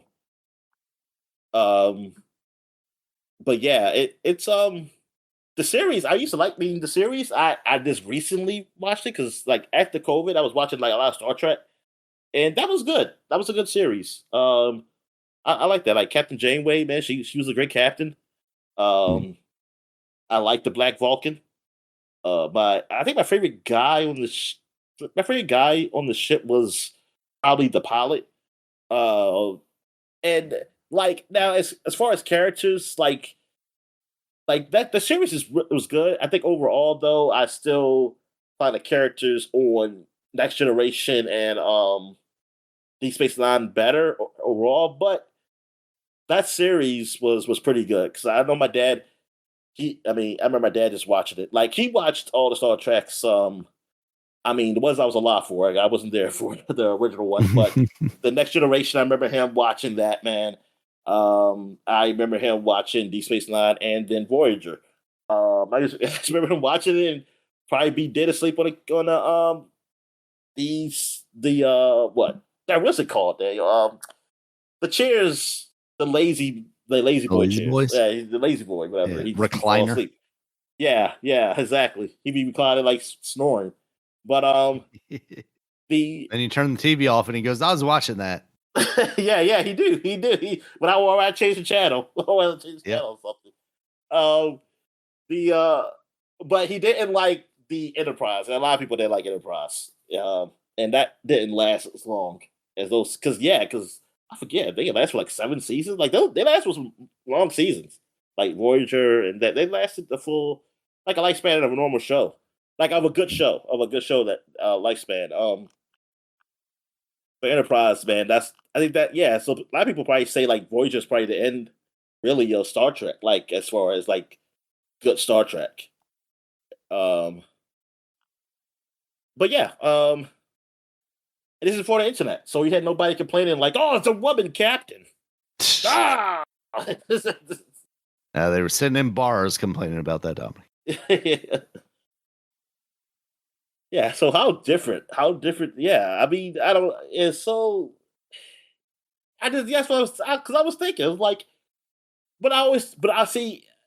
It's a lot of with that because I always think about that when the women like some years ago when they were complaining about like not being leads, because I was like, man, I remember some of my favorite shows. I mean, I used to like Xena and stuff like that. And I remember that people used to like Xena. I think that was actually more popular than Hercules. Honestly, I was like everybody as it should have been. Yeah. I remember like just watching that with my dad, because because he would say that, and like I watched both of them, but yeah, I always liked Xena. So reason, and it wasn't just because like attractiveness or anything. I did like I wasn't so much her for me. It was her Her friend. sidekick. Yeah, Yeah. it was her sidekick. but still, it wasn't even that. It's just I don't know. It just felt I just liked it better. I don't know. It was just something about it. But yeah, well, anyway. All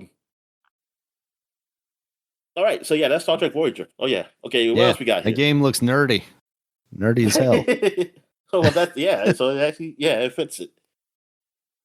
Like it looks like it's like Fallout Shelter mixed with, that style game, but then also there is like turn-based, maybe not turn-based, but like strategy Yeah, combat elements too. So and which it fits because like ship battles weren't really.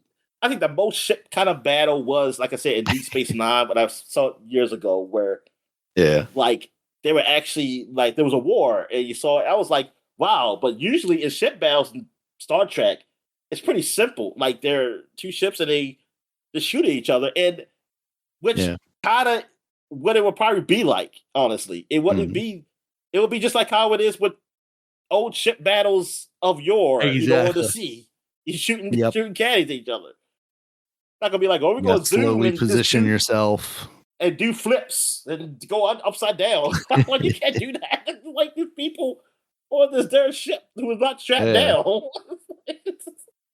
People just living their lives in the horticultural bay or something. All of a sudden they're doing barrel rolls. Yeah, you're like, oh, we won, we blew up the ship, but we have so many dead, dead soldiers inside just from freaking being turned upside down. And that's the thing. I never see seatbelts. That's what I said. Like, Nope. yeah, because you don't. I guess you don't expect. And I guess I don't know. Always wonder, like, was it something that made it feel like even if you're upside down, you're not upside down? I was gonna say, I feel like there's got to be some like gravity trickery or something Yeah. per room. So, Which that's what I want on these shuttles. Like when I always say like, oh, I want to go to space, but I want to go to space where they have that because I want to eat regular food. I just want to eat regular food, man. It's like I don't want to eat liquid chips. I want to eat regular chips. It's like a Homer opened it.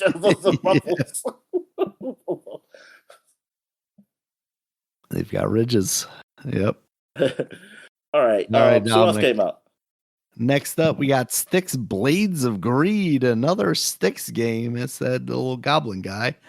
It's got an 80 on Eurogamer, which is the biggest name I'm seeing on Metacritic here. On Metacritic, it's got a 76 score, but an 80 from Eurogamer, that's a pretty solid. Wow. I mean, I did not even hear about this. And I mean, I remember when Styx first came out. I mean, we were doing a podcast. Yep. And I just thought it was just going to end that was the last one was. And you know what? Good on it. I mean, honestly, it had a good score. I think the last one. So yeah. You know what? Yeah, I think they've all come out with decent scores, and as long as they're not spending trillions and billions of dollars on this to release, like hell yeah, keep coming. Yeah, go ahead. That goblin's still going. I don't know what the story is now. He's greedy, Dominic. Looking for gold or something. All right, next up, Dominic, Paranorma Site, The Mermaid's Curse. That's out on PC, this is actually a sequel. Switch, iOS and Android. So, all those places. It is a point and click game. I heard it was pretty good. I kind of want to try the first one.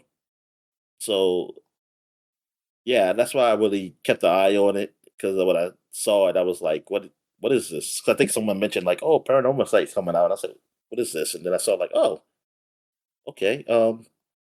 And they had another one, and then I went down a well of all these adventure games, weird adventure games, stuff like that. Yeah, Paranorma Site, The Seven Mysteries of Hanjo, has an 85 on Metacritic for the Switch version. So, yeah. 85 for Mermaid's Curse right now on Metacritic too. So seems like they're keeping pretty consistent there. But yeah, it definitely seems like something up your alley. Right. So now I guess we can do.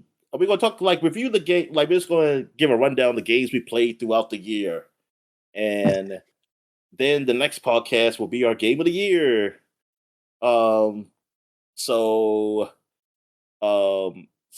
games, some of these games might be our game of the year that's up here. Did we name the game? Some of the games who are game of the year on this list too. We just didn't say that they were, or did we omit them? What's that? We just talked about them vaguely. I mean, everything we talked about usually in these kind of year in review games is relatively vague. We don't get too in depth in them.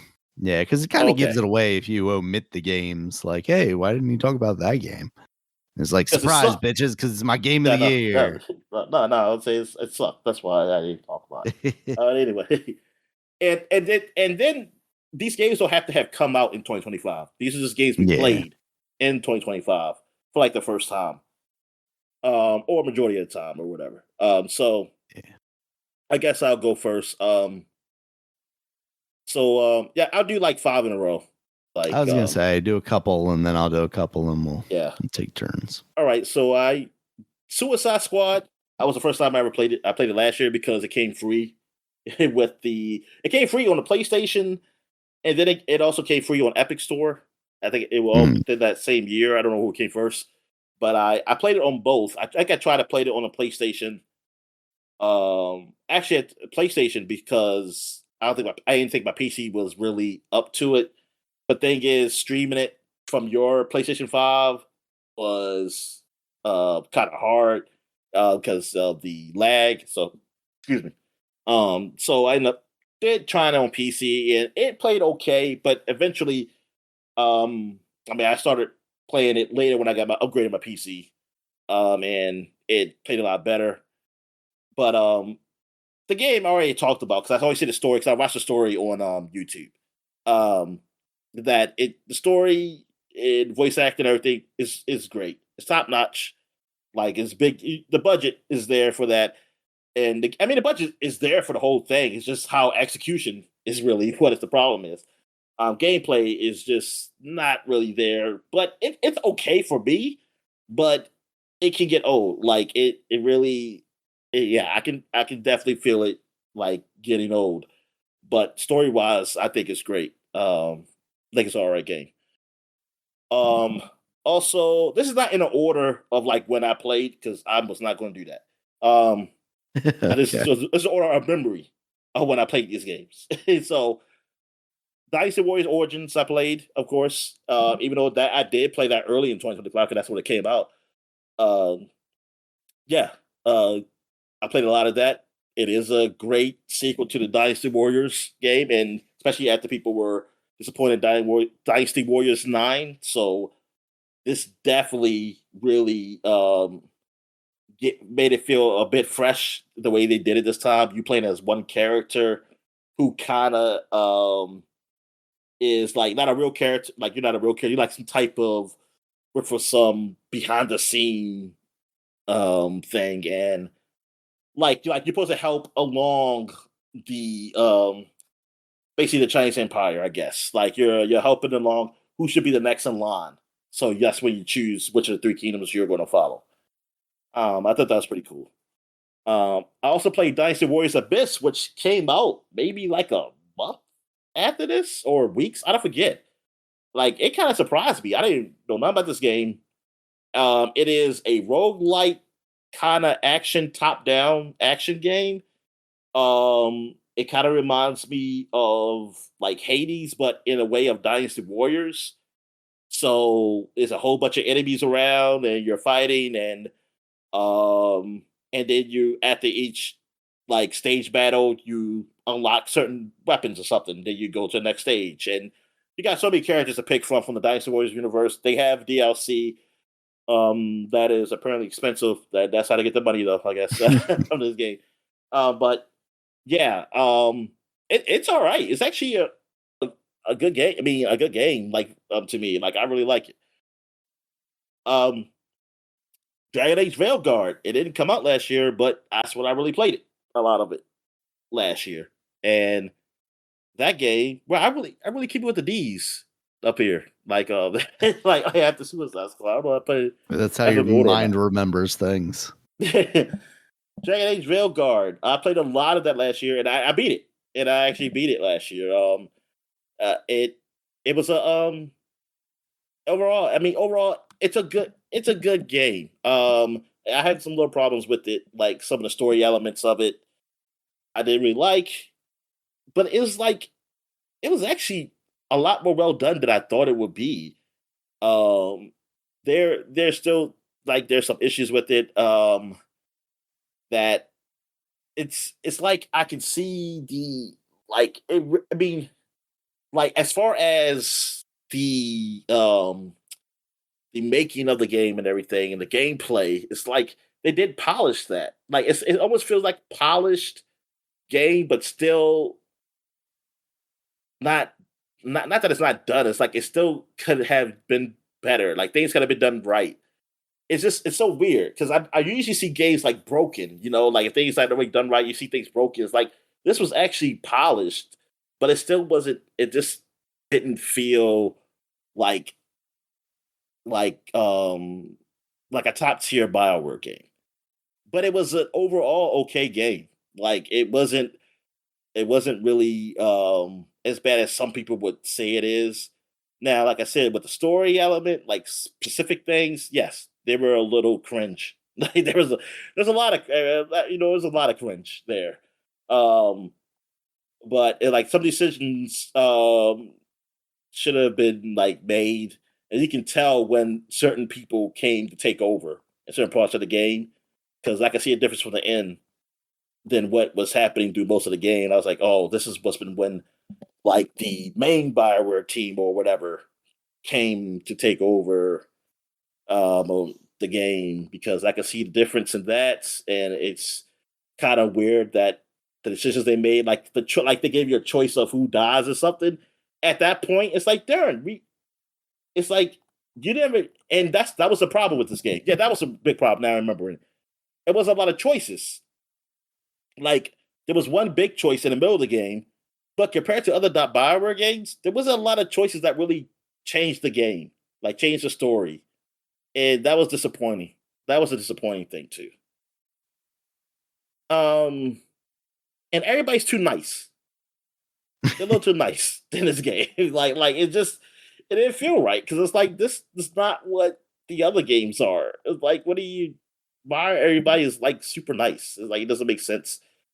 Um, and why do the other like in the orcs? Well, not orcs. I forget what they're called. But them and even the other creatures, they all like I say creatures, but other humanoids or whatever, elves or whatever, they all they all feel too human. Like they're it's not really a distinction with them. Like I don't feel a Mm. difference. The Canary, that's what she is. Like she's too human.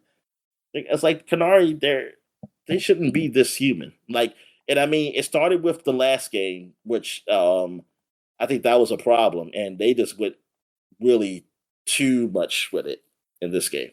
All right, so okay, that's 5 games. So, what games have you played? Some of the games you played last year. All right. This is an older game from 2022, but Little Gator Game. It's first year I played that. From what I played of it, I liked it a lot. It feels like a kind of a little kid Zelda game, right? Effectively, the story is your sister has taken you out, but she's working on a school project, and you were trying to motivate her to play along with you. So you're getting a stick as a sword, and you're getting a hat made of something, and you're getting a parachute made of a shirt or something like that, and you're going on this kind of little adventure and exploring this world. Um, It's a lot bigger than I thought it would end up being, and I think it's very clever. It uses some of the newer Zelda techniques too, of kind of letting you be able to climb stuff, but you have a stamina meter. I think overall it's just generally a really solid game. Also played Assassin's Creed Shadows, which did come out last year. It came out very early in the year. I played it for a while until something else came along, and then I just never really got back to it. It didn't feel like the two characters, they were really doing much with both of them. It very much felt like what was her name? Nawe's story. More so than the other dude that was in there. And for all the flack that they got for him being in there as a black samurai, like it didn't really feel like, at least initially from early on in the game, that they were doing much with him at all. So, it was almost like they were they were giving some of these people like calls, because like, oh, why'd you put them in here if you weren't actually doing anything with them? So yeah, I think the gameplay is an evolution of the more modern Assassin's Creed games, which are much more actiony than they are stealth.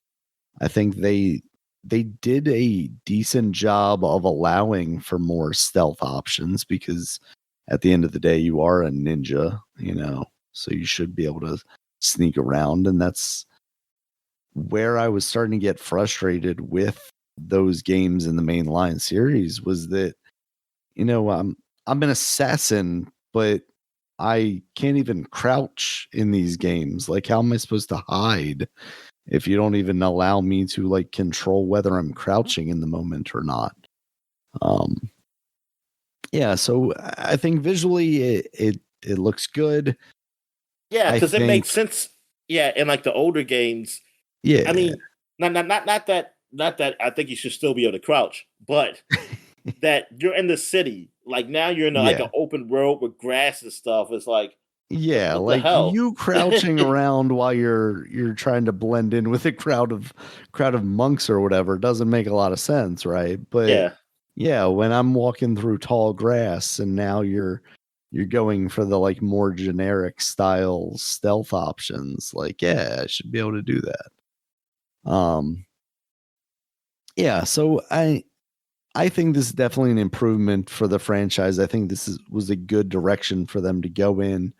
I think the story stuff felt a little too generic. Like the stuff that they had going on, and from what was shown from Yotai, felt very similar, kind of this revenge tale, and there's this group of villains that you're going to take down one by one. The story as old as time, Daniel.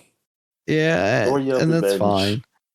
But if you're going to have a kind of generic story like that, then either you need to find an innovative way to tell it, or you need to have gameplay that makes your game a little more enticing. And I think that's what started to push me away from it, or allow me. Yeah, okay. You play as a woman. If I could even find him in that game.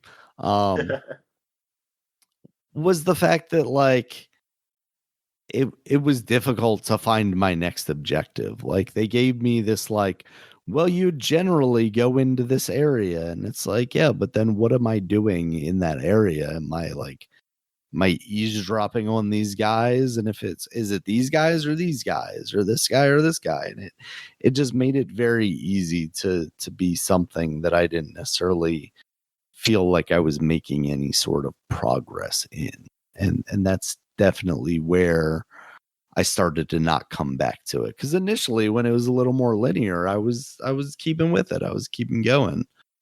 But then once they just made it a little more difficult to feel like I was progressing, that's when it became a lot easier for me to feel like I wasn't doing anything and kind of wasting my time with it. All right. I also tried out Mullet Mad Jack. That had come out the year before, but it came out on Game Pass. this was one that you were talking up a bit, and it's definitely crazy and intense. You have this limited time in each level that you need to get through the level, and every enemy that you kill, you get more time, and you get these vending machines and things that shoot out things. It was very like intense, but for me it was a little too intense. I felt like it was too much work to try and make it through the level, and I wasn't really having that much fun with it. So that's why I kind of fell off that pretty quickly. And then South of Midnight, that came out. Finally we're getting some games from the Xbox. It's a game that felt a little more traditionally Xbox 360 era, or even maybe a little earlier than that as far as action games go. It felt somewhat simplistic, but the story definitely was telling something interesting, and I didn't get that far into it. Definitely feel like I need to get back to it, because I have heard especially praise of the story, and I do like some of that more simplistic combat from back in the day, Yeah, as long as it doesn't get too repetitive, as long as they have enough platforming to it kind of break doesn't. that stuff up. It I'm doesn't fine with feel that. like, yeah, because it doesn't feel like because you're fighting a lot, So Hmm. I wouldn't say like I don't know if I would say it was too repetitive. Like I Yeah, wish it was more, but it wasn't like, oh, I'm always fighting. Like I'm going to another area. Oh, I'm fighting again. Nah, a lot of times you're really like you said, like it's kind of platforming yeah, to me. platforming, jumping around, and all the stuff early on in that game, at least, is like pretty cool set pieces. That early bit where you're kind of running through this tornado situation, and everything's moving around you and going crazy. I thought that stuff was really neat. Oh yeah, man. That yeah, I like the story and the setting. It's pretty good. Like it's really well done. Like I Mhm. said, the only downside was like the gameplay. I wish there was something a little more to it, but Yeah. or a little more puzzly or more puzzles. Like if you're not going to Hmm. do a lot of action, let me do a lot more puzzles. Like there's some puzzle stuff to do in here, but I feel like it's like, man, if there was a little more a little deeper with the puzzles, I think this could have been like a really great game. Like it could have been Yeah. really up there. And I mean, I like it, but they're like, yeah. Um, but yeah, but like story wise, man, it seems pretty good. Yeah. All right. So what you got next, Dominic? Um, so Outer Worlds 1 and 2. So I played one again, and this time I Mm. played the DLC. So I never did that, and the DLCs were good. Like I really liked them. The one with like kind of mystery caper, and another one you're going through this old like yeah, you're going through this old like factory, something that was on a asteroid, like this old yeah. Well, it's this old whole factory operation. They got different buildings and people, and then you kind of find out what happened and why everything went bad there. It was kind of mystery there too. So I really enjoyed those DLCs. Like they were pretty good, and like I was kind of holding out on them because this is a time when Game Pass I was confused, like because I was thinking like, hey, why can't I play this? And then I realized, oh, you can't play DLCs. Like I mean, you can buy DLCs, but they don't come with Game Pass. And I was like, Right. I was like, and I was like, well, I don't want to have to buy the DLCs and not have the game, or just buy I the don't game own and the then game, but I want to own yeah, DLC for a game I don't own. Yeah.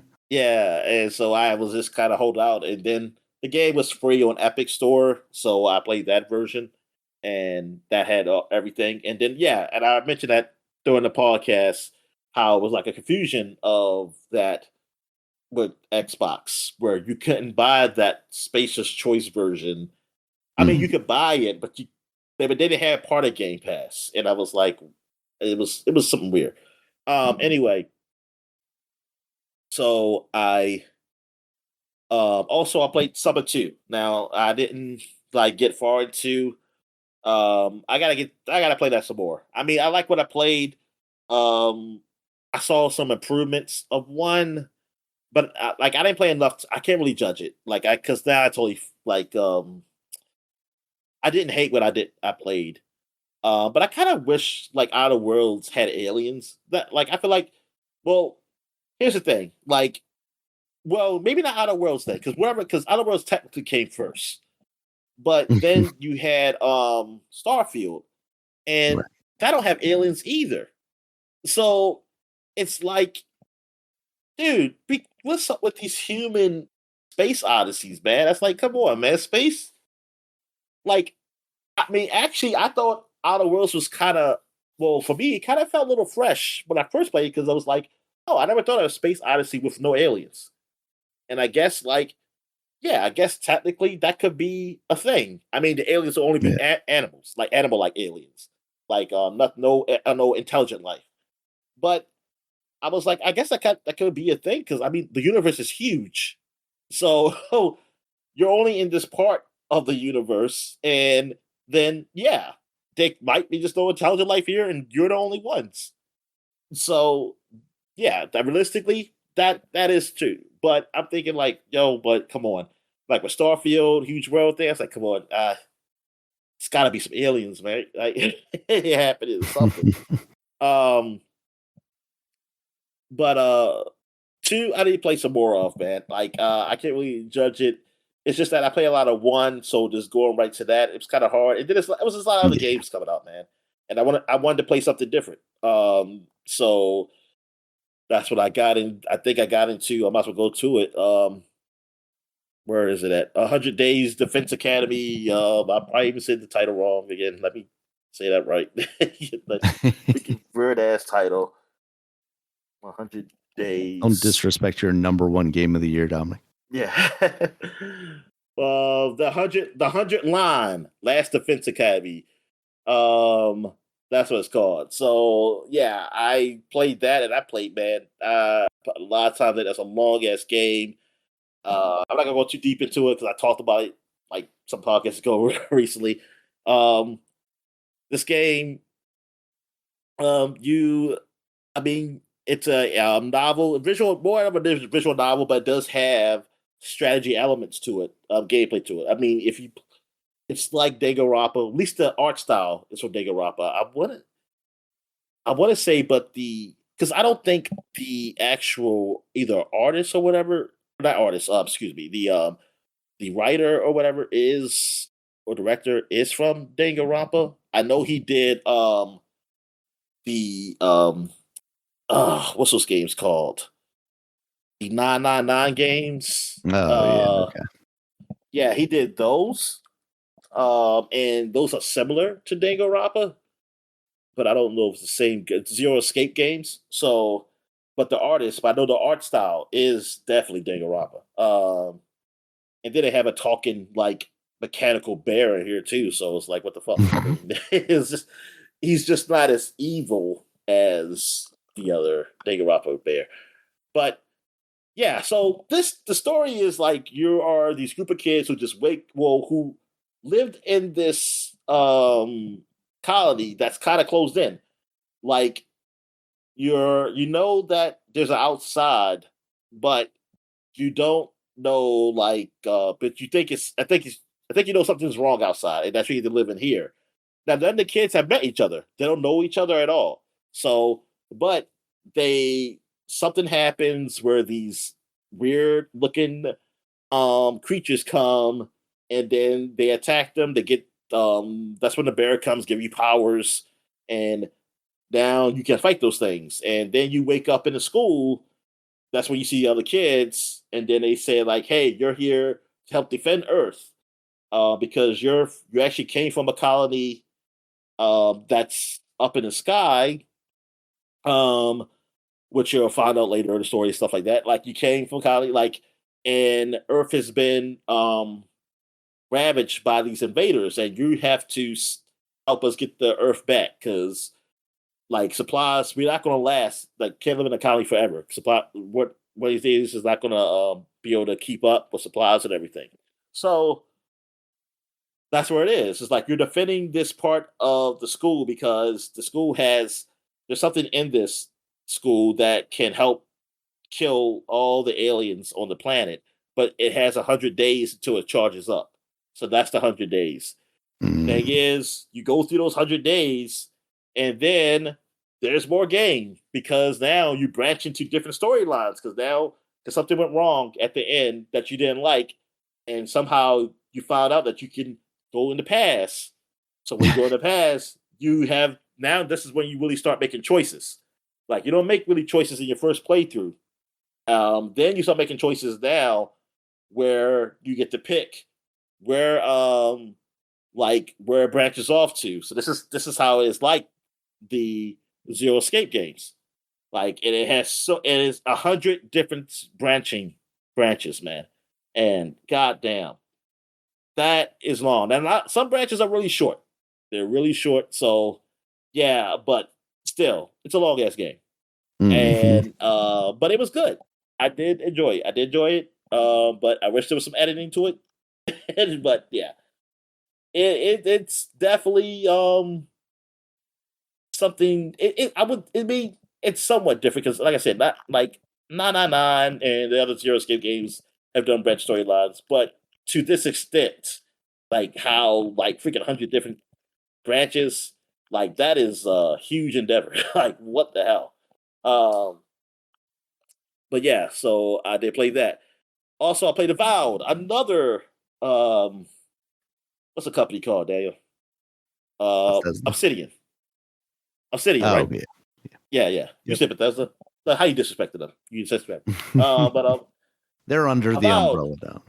That is another Obsidian game that came out early in the year, man, 2025, and this I was looking forward to this. I was always disappointed, like I had told you, for the graphics. I was like, it doesn't look all that great. I mean, it's all right, but it doesn't look all that great. And when I came out, I still felt the same way. But it does feel like it's almost like Oblivion, like, but it's Oblivion and but like Oblivion Light.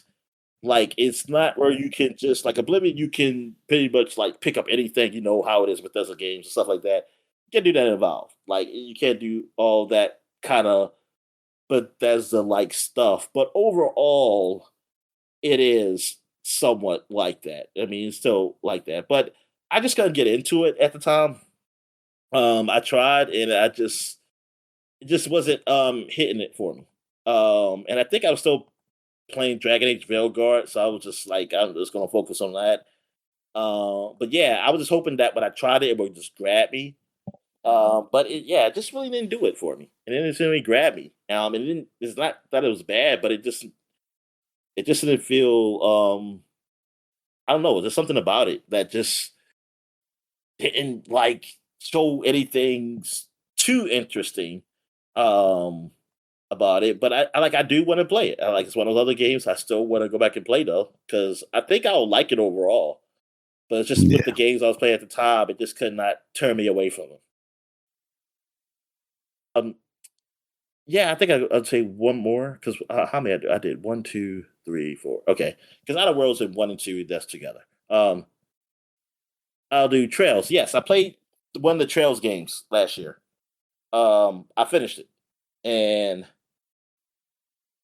yeah, I liked it overall. Like it was a more adult Trails.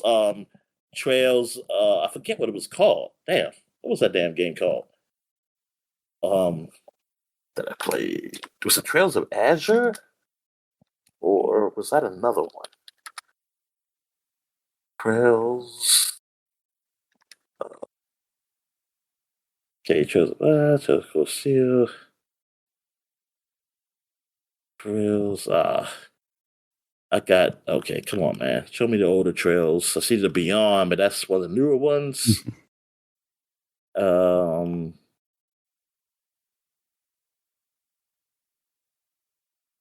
Show me the older Trails games. Where's the bundles at? God damn it. Edition. Ugh. You gotta be freaking kidding me. No. Why is the sound coming on for that trailer? All right, here we go. We just put. Listen, that was a mistake. That I need to put more words in. Grills.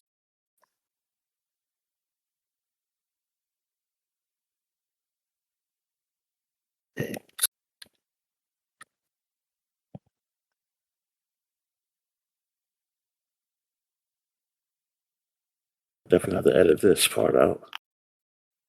Let's see.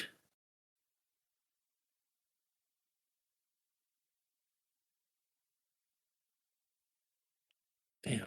Where's the developer at? Shit. Thank you. Trails to Daybreak. Damn. All right. So I played Trails to Daybreak. That's what I played. That actually came out a few years ago, but I was a little behind the Trails, and I was actually taking a break because I played a lot of Trails, and so I took a little break, and so I went to Daybreak, and this one is actually I like this one. It was all right. I don't like that. Only thing, what don't I like? I didn't like that there was no fishing in there, and I know that's one thing. But but it's not a big deal. I do like that it's a little more adult. Like you're actually playing someone who's of age. Like you're actually playing someone who's over 21 who can drink and do things. And I was like, oh, thank God, you're actually playing someone who's not a kid. And I guess in Jack Release lore, an old man. He's an old man, I guess, at 20. Um, but yeah, like you're playing someone who's old, who's an older guy, and now you're watching out for some certain kids, like or something like that. But you do have other people who are kind of your age. But yeah, just hearing it from that perspective, like a person who's older and things, but you're still young, so it kind of still can keep it like, yeah, they still like certain things because they're still of young age, but they're also older and more mature because they even like teaching the other kids and stuff like, hey, like don't do this and stuff like that. That's the way they talk. So I was like, okay, this is actually new. It's not like you're playing as young a young teen or like an older teen or whatever. And and like so I don't have to be like, oh man, I can't drink. You go to a bar, like, oh no, I can't drink. Oh no, I can't go see these naked women at the strip club. You like you can't do that. Even though this guy doesn't do it. I mean, he's always stopping the young guy who's like, I think he's like 19 or 18, from going there.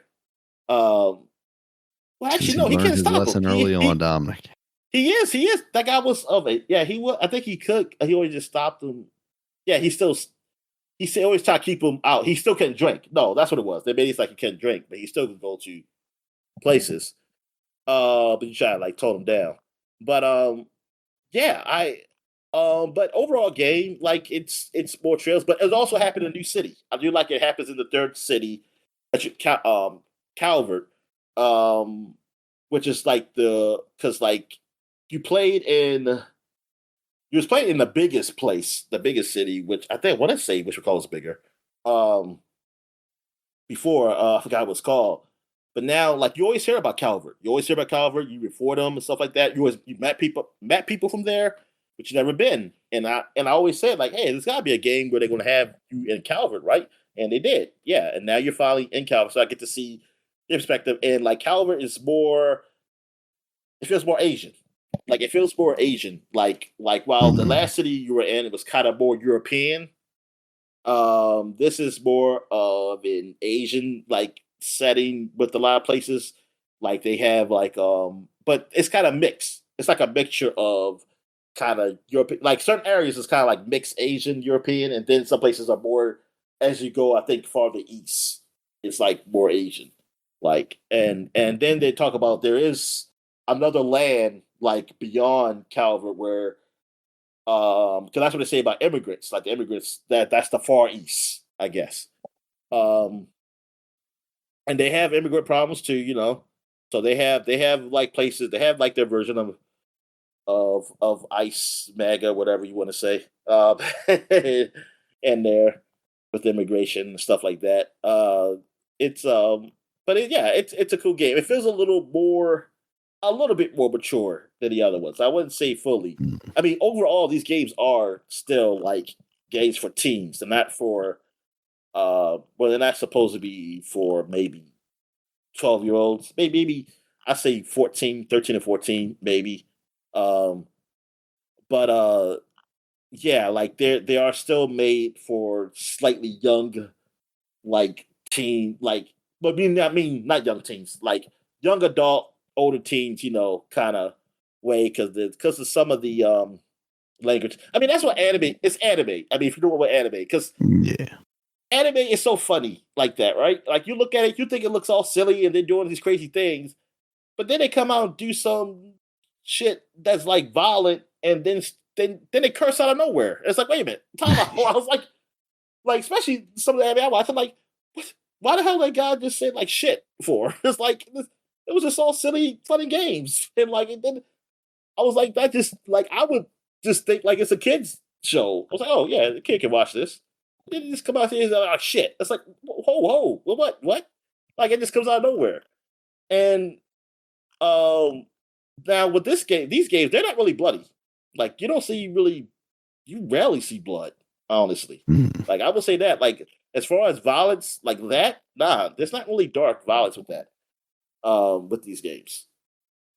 And I always complain about like you don't see a lot of death. Now you did see, I was gonna say you saw some death in this one right here, but not a lot. Because it's always like somebody dies and they come back.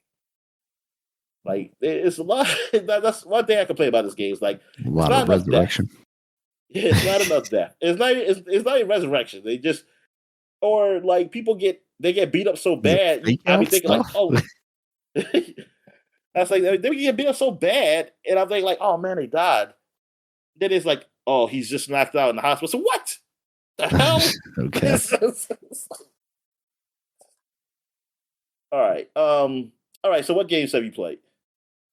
All right. So speaking of the kind of avowed, the Oblivion remake came out. Put a little bit of time into that. At the end of the day, it really just felt like, oh, hey, it is this. I finished that tutorial area and got out into the world a little bit. But yeah, I had more of that game. Just hear Captain Picard's voice again.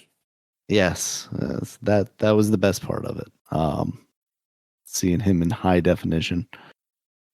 But otherwise, it was just, it was that world again. And it's been a long time since I played that original game. But I wasn't really in the mindset that I really wanted to get down into that. Coming from Bethesda, you also had Doom: The Dark Ages. I played that, and I was kind of conflicted on that. I was having fun playing it, but it felt like there was just going to be too much of it. And there was other stuff around this time that I just fell off of it and wasn't sure that I had any interest in coming back to it. It was one of those things like in the moment, this is a good game. It's not a bad game. I know why I'm playing it, but I just couldn't bring myself to go back to it. The story wasn't really all that compelling. I don't necessarily understand why you have Hey, hold on real quick, space Dave. Vikings. Sure. All right, I'm back. Okay. Yeah, so I didn't really understand why I had these space Vikings from the future past, trying to control the Demon Slayer. And really what it came down to was every level just felt like you were finding yourself going through some more puzzly stuff, using your different equipment to navigate it. And then you just got into this kind of big open battle arena part, and then you just had to fight waves and waves of enemies, and then that was the level. And it felt repetitive. And then you had the stuff like the dragon flying and the mech suit that was different, and it broke up the more mundane repetitiveness of the regular first person stuff, but it didn't feel all that great. I think I like the dragon riding stuff more than the then the mech walking around stuff, that just felt a little on the slower side. Even What it game are you was talking pretty about? quick, but Doom, the Oh, Dark okay. Ages. But even for that game, which is usually a pretty fast pace, they did slow you down a bit with that. Yeah. So it's a game that I'd like to tell myself I want to revisit, but I don't know that I'd really be compelled to. I never got around to Doom Eternal, honestly, and part of me thinks like I'd go back to that before I went back to this one. Blueprints, I thought that Oh was a yeah. fantastic Hold on, because puzzle I played game. that game too. Oh yeah, sorry about So yeah, Doom. I mean, it's not much for me to say on that either. But I did like it. I liked it more than you did. I did like it. I that. just that I was kind of going through multiple games, so Yeah, I had to pick what I wanted to play. But I did enjoy what I played of that game. yeah, because this is also I have mine broken down by like when I played them. And around the time that it was also, Switch 2 coming out and also some other games had come out. So it just kind of got lost in the deluge of other stuff. Blueprints, I think, is a fantastic puzzle game. Kind of despite itself, it has a lot going for it, but the core conceit of it being a roguelike, I think, complicates a lot of that. And because of that, it doesn't hit 100% the way I think it really could have if it were designed in a way that lets you manipulate the RNG a little more. Another one, I played Mario Kart Yeah, World. hold on, man, because I played that game too. Because I ain't gonna say these games again if you said them. Okay, well, Um, then jump in. it's but you know I played that game though. Blueprints. I don't remember what I play half the time. Just yeah. So yeah, that was really the problem with me with Blueprints was the RNG. That's what kept me from probably sticking with it longer. Like I did like what I played, but Mhm. because sometimes it just was some the it was the RNG would make it so that it was impossible for me Right. to go further at that time. And I mean, it seems okay at first, but when you used to be playing for so long, it's like okay, like I kind of got to know I kind of know what to do, but it's like now what's keeping me from doing like getting farther is just the randomness of the rooms now, and that's what sucks. Yeah. You've got Um, all the pieces, but it won't let you have the last couple that you need. yeah, exactly. Um, all right, go ahead. All right. Mario Kart World, the Switch 2 came out this past year, and along with it, it launched with Mario Kart World. Um, I like the game, but I think its biggest issue is the fact that it is coming off the heels of Mario Kart 8 Deluxe that literally just had everything in it. It had so many levels, it had a sizable roster of characters, and this was just kind of a step back. There's obviously an improvement in graphics. I think they tried to do some interesting stuff The best thing with for me is that we the won. absolutely. I forgot that was kind of a new feature. Adding the rewind, I think, was clever, and I think it can be used really neatly. You can actually avoid a blue shell with the rewind. And obviously there's a penalty to that because like not everybody in the world is rewinding. Um, but not getting hit with that blue shell is an even bigger, detriment, or getting hit with it is an even bigger detriment. So you can play like that interesting game of like, hey, should I do it or shouldn't I? Um, the open world stuff, the idea of the open world stuff, I think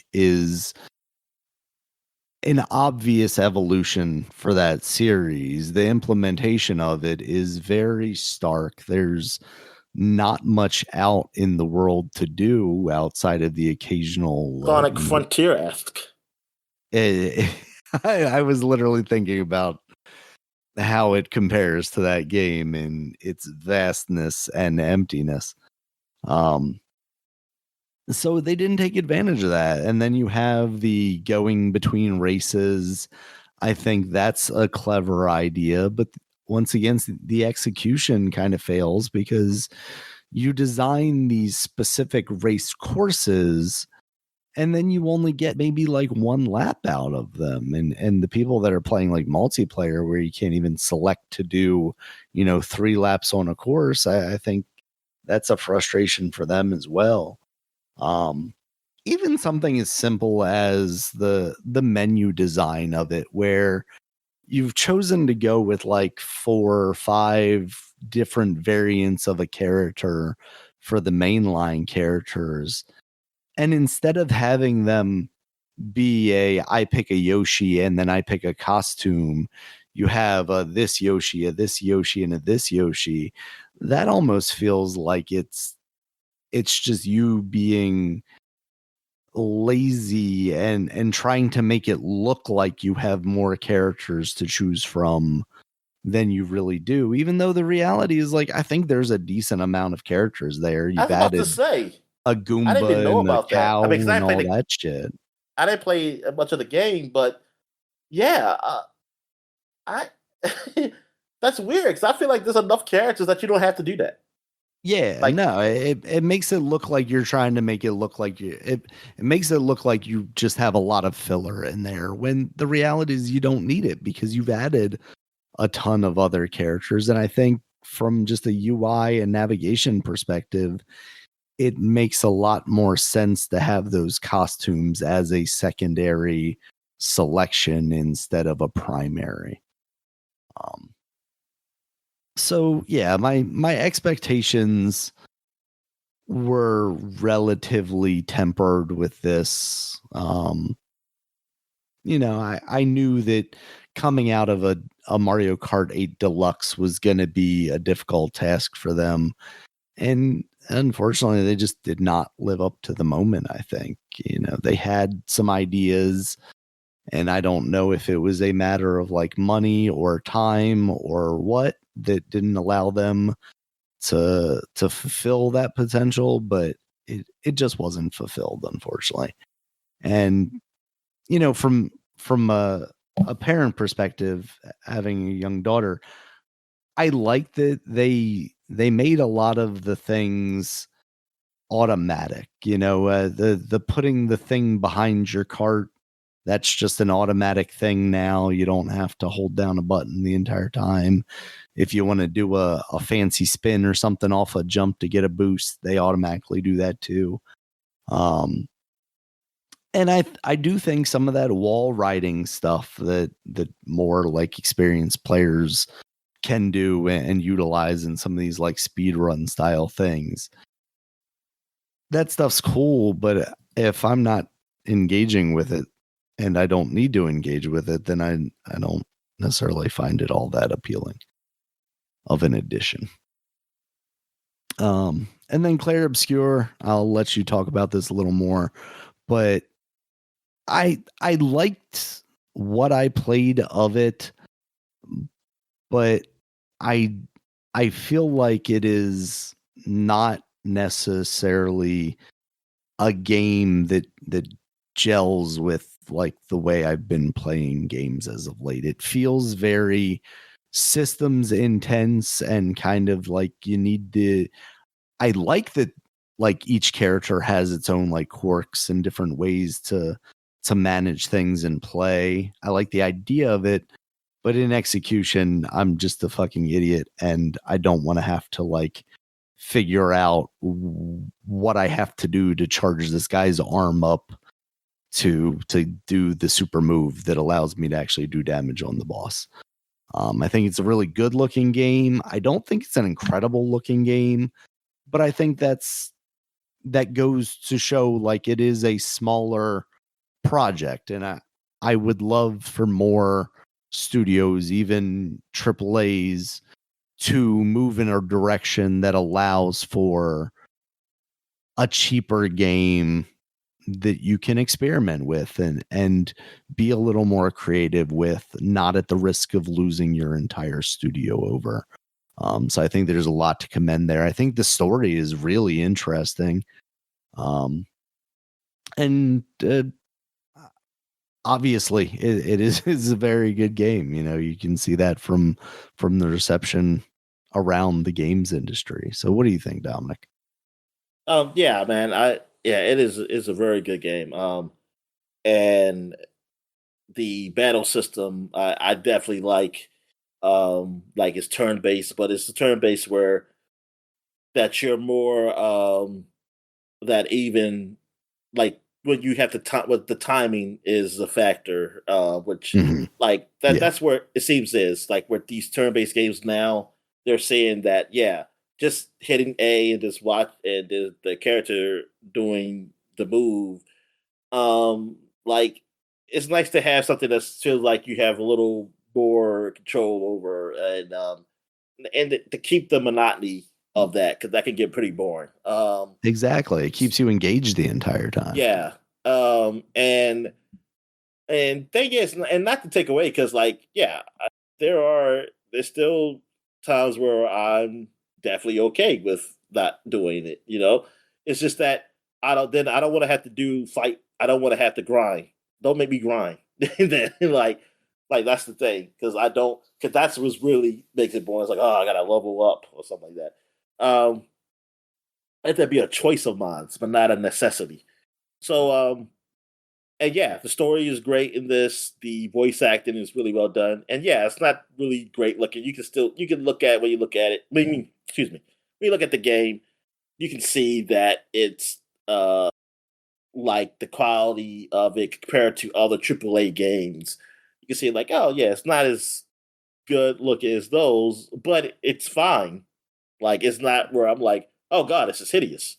Like, but no, it's yeah, it's a real well done game. I mean, I've said my little bit of problems doing the podcast and things like that, but yeah, man, it was. I was actually looking forward to this, like because of the Xbox shows, like with Xbox showing it on their showcases. So Yeah. I was like, yeah, I'm looking forward to this. I actually thought it was a first party game from them. I didn't realize they were just like a partnership with them, but I was glad. I'm glad it was on Game Pass. Yep. And yeah, man, that yeah, and it deserved the awards it got. Yeah, I feel like they're well deserved. I know some people probably feel differently, but that's what it always is. That's what I find it funny. I find funny people get angry about games getting awards. It's like, yo, there's never going to be anything that everybody likes.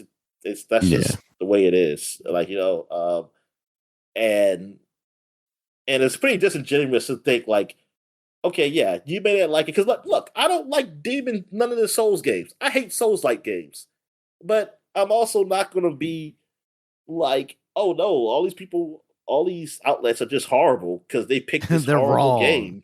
Yeah, they're all wrong. I Yeah, mean, we've I do definitely do that. said that about Souls games, but also, come on. But it's like, yo, dude, you just gotta be like, whatever. All right. So, did you do five, or where are you at? Yeah, you're Okay, up. good. Hey, oh yeah, just to say, like, we're not going to do game of the year. We have to do that next week because I'm not going to be staying up anymore. Um, all right, so where I'm at here, let me see. I'm so here. Yeah, I mean, I played college football. I played both of them. I played 2025 a lot, and then I ended up picking up 2026 when I got PS5. Um, really big improvements over 2025 or 2026. They still got other things to improve on from there, and that I know they probably will improve in some areas anyway. But like gameplay wise, like I don't talk to me about game. I'm not the guy to ask about because it doesn't matter as long as I'm able to pass the ball, whatever, and it's not that hard. I'm okay. Like the features I'm mad that they stopped doing is stuff that didn't make sense for them to stop doing. Like, which I had problem with all sports games with this. Well, except for 2K. I would say 2K still does it. They like college football does not give me control over my single player experience. Like 2K and what games like what 2K is doing is what games have done since the very beginning. Like I can change settings in the middle of a game. Well, actually, you know what? 2K, I don't think you can in the middle of the game. But you can change. But you can change a lot though. In 2K that you can't do in these games. But I know in the middle of a game, if I'm playing, actually, I think 2K you can't do it in my player. Maybe you can do it in franchise, but not my player. But in EA Sports game, it doesn't matter. It's like your player or whatever. In the middle, like if I'm feeling like, oh man, it's like this is a little too easy. I want to make it a little harder, or vice versa. You can't change it. You gotta start the game over to go change it. You used to just be able to do that in the middle of a game. Like that wasn't a big deal. That I never thought it not being a thing until like 10 years ago, I think, when Madden 10 probably over 10 years ago now. But like when I played Madden, it started doing that. And I was like, what the fuck is this? Why can't I change from easy to pro or pro to easy or whatever? And it didn't make sense. And somebody was telling me like, oh, because of the online features and stuff they do. I said, well, I'm playing by myself, so I don't know why. So I was just thinking that it was a one-time thing that was going to happen. It's like, okay, maybe it's because they got this new online thing big with the cards and shit now. And no, they kept it. And I'm like, what the fuck, dude? I just want that in the menu. Like I just want to be able to control how I fucking play. Because sometimes I go in, I'll probably play a harder level. And it's like, damn, I'm getting my ass kicked. Let's see if I can come back. And if I put on easy, if I'm down by like 5 touchdowns, and I'll like come back. Or I'll be up big or something, and I'll put it harder just to be like, hey, I just want to. I just see if I can hold on. Yeah. And it just they don't give you no control over that shit, and like I hate that. That all these sports games really don't do that. But 2K say I don't play enough of, but I remember them letting me do that in franchise mode. It's just that my player mode, because my player is a player you can use online, which I wish they would make a separate thing. Where it's just like, can I do a my player that's not online? This is like my own individual created player. I want to go through the same shit that you do, but it's just that this guy is just what my player used to be when we didn't have this shit. They have this online shit. Can't just do that. No, you can't. And that sucks because I want to control how I play. I want to be a guy like, yeah, I want to be all great without having to work really hard at it because this is a video game. Like it's cool that people do, like, but I don't. I want to live the fantasy. I literally want to live the fantasy. I want to live the real life fantasy. I want the fantasy. I want fantasy. I'm not going fantasy. I want full out fantasy where, oh my god, this man shoots like 80% 3-point shooters, 3-pointers. Yeah, I want that shit. Or like, yeah, but y'all don't give me the option for that, and that sucks. Unless I put on easy. Unless I put on very easy, and I don't want to put on very easy all the time. Like I don't, and I just want to be able to play the games the way I want, like I used to. All right, and I played MLB The Show, of course. Like I always played all the year. I was playing Balatro actually a lot last year. On my phone. So yeah, I played that game a lot. I still have not beaten a run in that game yet. I don't, and I still have fun with it though. But I looked online. Yeah, I mean that's definitely one of those things that like sometimes you just get lucky and get the right things, and that's winning is almost easy. I say that having only won once, but you know, I think that's that type of game where like, oh, sometimes the game just kind of ends up broken in your favor, but a lot of other times it takes strategy, which at one point I thought I was going to like look up and see. And then I was like, I'm just going to play this the way I like to play it. And then when I stop playing it, I'll stop playing it. I don't feel it necessary to to have beaten or beat all of the different variants. Yeah. I also played Ninja 4 Black 4. Is it just Ninja 4 or Ninja Black 4? I forget what it is. Yeah, I played that one. I played that a bit. I did like the action of that game. It felt good. Like it was really good. Like it wasn't too difficult or anything. And I was like, yeah, man, this is fun. And I'll say this before I stop. Unicorn Overlord. I played the hell out of that game last year, and that was a game that came out 2 years ago. And that and I did have that on my game of the year if we did it, because we never did do it, but that was on my game of the year list. I thought I would like it, and turns out, man, that game is really good. It's like Fire Emblem. It is a good story. I mean, these guys have worked on games. They've done the Dragon's Crown game and everything else. This game is not as sexualized as those other games were, but they do got some. Yeah, but they do got some. Like at first, it was a while until I saw those witches, and then when they were wearing, I said, "Oh, okay, here we go." I was like, "Yeah, look at these scantily clad witches here." Yeah, man, the voice acting is good. Like everybody talks for everything in this game, man. And to say like this is such a niche game, that I'm so surprised. I'm like, see games that are more popular that probably don't have have a lot of talking, but this game actually got people to speak all these lines. I don't understand how that works. It's like I don't get it. like how does a niche game like this gets voice acting for all these people? And AI, Dominic, AI. I mean, like I said, I'm okay if it's something to get people to talk. I'm okay. You can say like, hey, take people jobs away, but I was like, man, these motherfuckers weren't gonna pay nobody. They're gonna make me fucking read, and I ain't trying to read.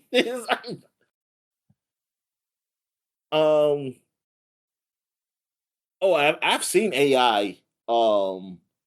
Like Amazon have something where there's an AI like animated thing, and it's so weird. Yeah. It sounds really weird. Like the emotion's not really fully there. But Daniel, I will still take that over reading Japanese. Like I don't give a damn. Y'all can make fun of it all you want. That's great, and I'll make fun of it too. But I will take that over read Japanese. Like, because I'm just not going to do it. Because I can interpret what it's supposed to be. It's like, yeah, he's supposed to be. I mean, the way that guy looked, he's supposed to sound angry. Because honestly, I would have took those robotic kind of talk. What to do those voice reader things. So it definitely feels like, even from an accessibility standpoint, it's kind of a miss that, like, the console developers, I mean, especially Xbox and Sony, who have taken more strides in this kind of stuff, haven't gone out of their way to implement something like that on a system level, just to be like, hey, if you're playing games and you're blind, you can still play. Blind? Yeah, I know. I know what I said, Dominic. Hard of seeing. Well, they do have the voice speech. Can't read subtitles. That's what I'm saying. They got the voice speech thing, but that reads everything. That reads, and that's the problem. Because I still use prompt that. Has appeared on the screen. But pinching it, because it didn't do it to me. I did the voice speech thing, and like, because it read what it said, even though, but it wasn't too annoying because it wasn't a whole lot of menu stuff in that game. So I was like, oh, okay, I can deal with this. And I was like, yes, I like this. I like that this reads to me. I was like, I need this in a lot of games. Like this, I wanted to be like, hey, just read the text speech for me. And we're just going to need that in general, Dominic, because the new generations are definitely going to be illiterate. Oh, definitely. Yeah, definitely. But yeah, Unicorn Overlord, man, it like the strategy element, like it can be really deep. It can also be really easy too, because you can set the settings, so that's nice of them on that. But just the amount of characters in here, the amount of story, like it was a long game, but it was fun. Like I really enjoyed it. I really enjoyed the art style and everything with it. It was such a good game, man. And Like it was a good RPG strategy game. Like it was really up there. Like I'm not a huge cause I'm not a huge Fire Emblem player, so I haven't played a lot to really compare. Like, oh man, this is better than Fire Emblem. I'm Mhm. just saying it's a good one of those games. Yeah. So like it was really well done. And like, yeah. So the accolades that they got 2 years ago, man, it was really well deserved. All right. So you got any more games? Yeah. Yeah. Okay. Next up, About to say you better. Tony Hawk Pro Skater 3 and 4. Okay, yeah, I played this. Let me say this real quick. Sure. It was okay. Okay, that's all I gotta say about it. Go ahead. Yeah, no, and that's, I talk a lot about Metroid Prime 4 being a disappointment, Keeper being a disappointment for, being the new Double Fine thing. And I keep kind of forgetting the other one that disappointed me this year, something I was excited about. Tony Hawk Pro Skater 3 and 4. 1 and 2 were killer. I loved that game when it came out. And 3 and 4, kind of the changes that they made to those games, and maybe part of it was just, we had already done this with 1 and 2, so 3 and 4 having kind of taken as long as it did for that to eventually come out, and then for them to also additionally change some of that stuff was disappointing, and it led to me not playing it nearly as much as I did 1 and 2. So yeah, just another loss for last year, I felt like. Let's see, what else do I got here? Hot Wheels Unleashed. That was a game I was just trying to go through and find something that me and my daughter could play. And that was one I got on Epic Store. It came out in 2021. I liked it for the racing. I thought it was okay. It felt more Sonic-y, where you're kind of doing this drifting stuff around the corners. But what I didn't like about it is just how much microtransaction stuff they kind of put up in front of your face. And it wasn't even necessarily microtransaction stuff. It was like mega transaction stuff, because it was all like, oh, there's a Batman DLC. So over here is Gotham, but you got to buy this. And over here is whatever other thing that they had. And I'm just like, how you just presenting this stuff to me immediately? And then they did the thing where they lock progress behind, like, you coming in a certain place. So like, you can come in third in a race, but until you come in first, you don't have enough points to unlock the next thing. And it just felt like, why are you giving me this kind of open map to go through if you're just gonna lock me behind this until I do it anyway? Just make it linear at that point. Let's see. Next up, Short Hike. That's the oldest one I got on this list, from 2019. It's a relatively short indie game. You play as a bird. You're trying to get to the top of a mountain because your cell signal is bad or something like that, and you're trying to make a call. And it's not quite a platformer, because there's not like a lot of platforming. It's very much a walkabout style game, but there are little bits where you're racing somebody, or you're doing a little more than you thought you might have to initially to get up the mountain. But I like that game a lot. It was nice for a short experience. Donkey Kong Bonanza. It's one that I've been on and off with. I've never not liked the game, but there have definitely been other games that have come along that have drawn my attention more and pulled me away from getting further into the game. And more recently I've been back on the progressing through it, but then other things have come out, so I've fallen off again. I'm going to get to the end of that game. I have no doubt about that at some point, and it'll probably be relatively early this year. But it just hasn't grabbed me in the way that I was really hoping a game from the Mario team would. This was supposed to be Nintendo's kind of big thing for their Switch launch outside of obviously Mario Kart for the sales. But I think as far as like prestige and quality game, I think everybody was kind of counting on this and Metroid to be those hitters for Nintendo. And I think it was relatively successful, but just not to the point where I was really hoping it would be. You have any thoughts on Bonanza? No. I haven't played enough of it, but it seems like a game I would like. I mean, I would enjoy to play. It. I mean, what I played of it. I mean, I didn't really. I just was smashing stuff. I didn't get far. I was a smash, and I like doing that. So it was enough. Absolutely. All right, and then Silk Song, a game, long time in the making, finally came out.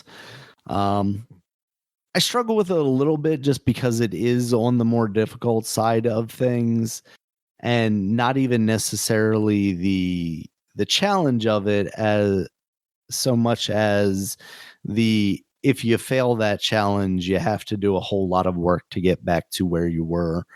I don't have a problem with facing tough bosses, but when I have to run through a whole area of toughness to get back to it, it becomes a little more frustrating and is the style of game that will push me off a little more. But despite that, I felt like I got pretty far into it before I moved on to other things, and I think by the time this came out, it was announced that it was coming out within like a month of it actually releasing. I think Metroid ended up coming out not too long after that, in addition to several other things.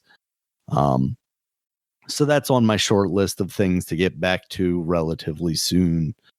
I think it's fantastic from a platforming standpoint.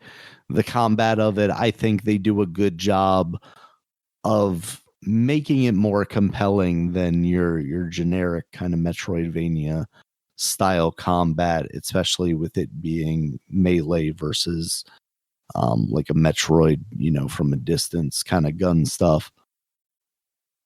And I think visually it looks as solid as Hollow Knight did. Obviously, you're going to get a higher resolution here on the Switch 2 than you did with that original game.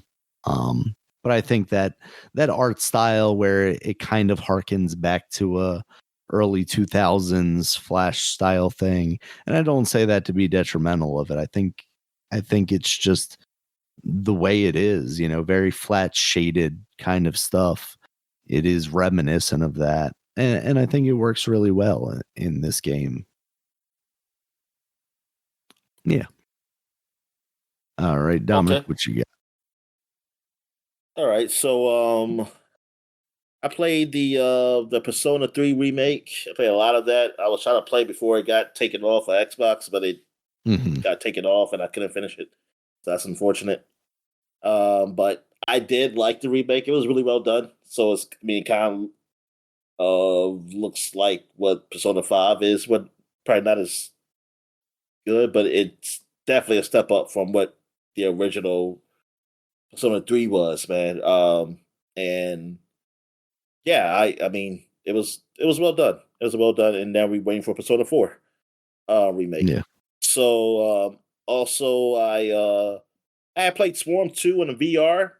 I liked Swarm. Swarm was a game where you see all these spaceships around. You can kind of bungee jump around, like you kind of swing like Spider Man around and shooting these Right. ships for points. And 2 seemed like more of the same.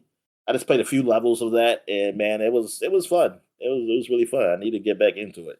I also played Firebreak. Firebreak is the Control like spinoff, and it's I mean, it was okay playing with people, like but I mean, I just don't see like it being a thing where people just play all the time, and I think they saw that too. Uh, like I just did, yeah. Like it was. I mean, I played with some guys. It was okay. It definitely looked like control stuff in there.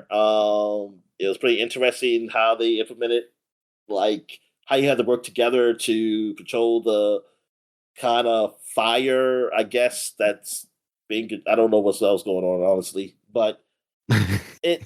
I mean, it was. I mean, like story wise, I don't know what the fuck is going on, but the gameplay wise, it was. It was all right. It was okay, but it's just that I don't. Yeah, I don't see myself like, oh, I'm gonna come back to this, like Mhm. Left 4 Dead or something. Like I don't see the appeal of like to keep playing this game. Um, and I mean, unless they added something else to it, like I just couldn't find it. Um, so whatever. Also, I played Apollo Justice and Edgeworth, the remakes of those games, the Apollo Justice collection, and then the Edgeworth collection investigations, and they were well done. Remakes. Wish there was a little more to the Edgeworth one. I felt like there was something I didn't like in that one. I mean, it was okay. I mean, they were straight up like done remastered in a way like to really be more appealing to you. Eyes. Oh, and no, it's the Apollo Justice I had a problem with because of the DS ones. They just didn't look as good. You know, it's like that one was like it was done probably just to sharpen it up a bit because I think that Right. because the way the DS was, they didn't really remake it. They didn't like redraw it because it wasn't really a drawing like the other games were. Like this was actually like 3D ish, and I can tell the age of them. It was like like yeah, it looks different. Um, Edgeworth investigations were all right, and now that they have done these remakes, I'm waiting for a new game now because it's like they done a remake of all of them now, and I'm waiting for Capcom to announce like, hey, a new Ace Attorney, and this Yeah. time I actually get to play as him. um, like he as him again, like he's the main guy. And make it as good as the old one. Well, it's not old, but it's based in old times. What I forgot what that was called. Hold on, I got it up here on my dashboard. The Great Ace Attorney. Yeah, the Great Ace Attorney Chronicles. Yeah, make it as good as that because Mhm. that was the best one. That was like as far as gameplay, story, overall, that was the best one. Um, let me see. Hades 2. That game I played last year. I played more this year, but I did start last year. Mhm. Um, and I did like what I played. I didn't play a lot of it last year, but I did like what I played. Um, so and I saw like the difference. Like I saw how the weaponry like was different. I saw how well, I mean, the whole story is different now. So that made it feel like it wasn't just more of the same. And that's the thing. It felt like, oh, there's more here. This ain't just some more Hades. Like there's it's a lot deeper. But I didn't really get introduced to a lot of that stuff that was deeper until like now. But yeah, but I knew like before what I heard from what people said how much I love the game. Because I was just thinking like, is it really that great or is it more Hades? 'Cause more Hades is still great because it was one of my top games. Uh, but it's like, is it more than that? And it was, it was. So yeah. Um, how many more games you got left?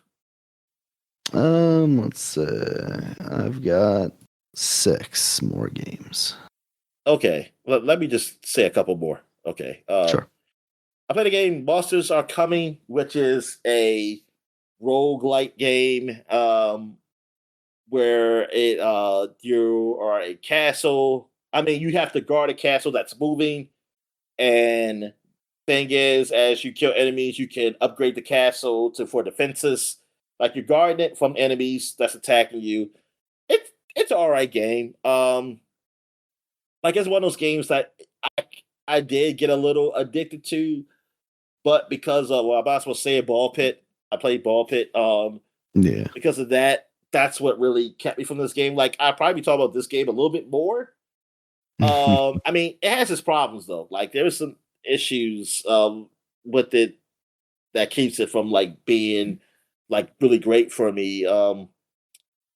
That like it's I'm trying to think.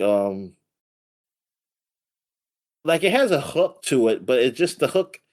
It's not enough. Like I think I need a little more variety. I think it's not enough variety there for me to keep me going. But it's all right. I mean, it's an all right game. But compared to like Ball Pit and compared to like Vampire Survivor and stuff like that, it's just not enough variety to this. And it might maybe in the future with updates and things of that nature, it will be. Mhm. But we'll see. But speaking of Ball Pit, like Ball Pit, that game is addictive as hell. And Oh yeah. that was like my like just like Vampire Survivor. Like I was surprised. I didn't like I was playing a bit of ball pit and I was just to see how it is. And yeah, man, once it got that feeling like just going through those enemies, like with the ball, bouncing the ball back, bouncing off the wall and then having all the moves. Like I don't even care about much about the whole like town building thing, but Mhm. I mean it is part of the game because you do get stuff from doing that. Oh, I Yeah, wish that's it, the or I thing, wish right? it Is was they some. use that to unlock characters and upgrade Yeah, you. So yeah, I mean but that's why I appreciate it because it does the thing I like when roguelikes do, which is we're gonna give you a way to get permanent upgrades to make you stronger. So if you aren't able to get through something as it is, you get a little bit more each time to progress until you eventually are strong enough. It's not just, oh, this is a skill issue type thing. oh, definitely. Like I do definitely like that about roguelikes. And like I with the town, I think it's more of this like actually what it I thought it was gonna be deeper. I thought it was gonna be deeper. I thought it was gonna be Mm, where like, oh, I do like manage my town and just like, in like a Simpsons kind of way. Like I say, oh, I gotta like I'm going out here to help the town. What you are doing, but it's not you're not really managing the town in that way. You're more so yeah. just like upgrading the like specific things in town so that it builds your stats. And like you can do that thing where you shoot those your warriors around and they do bouts and stuff, and that helps. It helps build like either town, like some of the buildings in the town, or collect like food and stuff, and what you can use to either build homes or get other things to help your warriors out. But yeah, that's what I thought. I thought it was gonna be something a little more deeper than that. Um, Mm, but I mean, it's okay. But it's okay. But like the overall game, though, man, it's fun as hell. Yeah, a game that I didn't hear about until maybe I'm trying to think. I don't know how if I heard about it before it came out or like that much before it came out. I don't know honestly because I just remember when it came out. I don't remember ever hearing really people talk about it before. So no, not before it came out, really. It I'll say wasn't one more even game. until One more you game. were really talking about it that Oh I'd yeah. heard about it and started playing it. One more game. I played a game called Crime Scene Simulator. I played like a couple scenarios. Mhm. I think that was pretty cool. What I did, like being the cleaner, basically, like cleaning up after things go wrong. So you're just cleaning up, like for people to get away with a crime that has happened. And I just like how one situation it looked like one thing happened, like oh man, this guy, like some mobster got son. I think he actually killed somebody. But then you find out as you cleaning, you see another room where the guy he apparently killed, he was a killer himself because he had he had dead bodies in the back. So Mm. it was like, oh shit, I gotta clean this too. It just made things like, what the fuck? I think that's where I stopped at because I was like, oh, damn. Well, so what I'm supposed to do? Is the thing to do is to leave this, or he could get caught for this? But I don't know how that works. Yeah, it's like, oh, but well, it was. I mean, it's interesting. Because this was on Xbox. Yeah, this was on Xbox Game Pass, so that's the reason why I played it. Because I don't usually try these simulator things out, like unless they're super. They have to be super popular, you know, Yeah. and not only super popular, but also not farming simulator. That's boring. Because I did try that. That was on Game Pass, and man, Yeah. it is like farming. I mean, it. It's not a Stardew Valley. I was just thinking it's gonna be a realistic No. Stardew Yeah. No. Valley. It is it's a little too real, like going to the places and shopping for feed and stuff like that. And like, I was like, Tom, do I have time to do all this shit in this farming simulator game? I'm like, who the hell's playing this? All right, you can go ahead. All right. Mortal Kombat 1. Finally got around to playing that after that See, I was barely on played sale. that. What's that? And I did play. I played it, but I barely played it. Yeah. Yeah, I played it for a little bit, but then the story mode, I kind of saw the loop, right? Like I'm going to sit here for 30 minutes to an hour just watching stuff, and then I'm going to fight one time, and then I'm going to fall into this thing again. And like, I think that was novel with like Mortal Kombat 9 and even 10, and then I think 11 it started to be like, this is maybe more of a chore. I'm not really playing this game much. And then with MK1 it was like, yeah, I'm not really playing this game much. And then when I was playing the game, I was like, I'm not sure that like I like the whole like tag in thing, the assist character stuff. So it didn't really do much for me, and I had seen a lot of the story kind of stuff already, so I just was like, all right, I think I've kind of seen enough, and there's not the characters that Ermac's in there now, but I had been using Scarlet in 11 or whatever, and she's not in there, and it's like, man, the people that I liked playing as aren't really here. I'm not gonna stick with these like towers or whatever to grind out, whatever appearance things I gotta get and engage with all their stupid marketplace stuff. Even when I'm not buying anything, but having to have like a this coin and a that coin and a this and a that, and you get this, you got to do this, and I was like, no.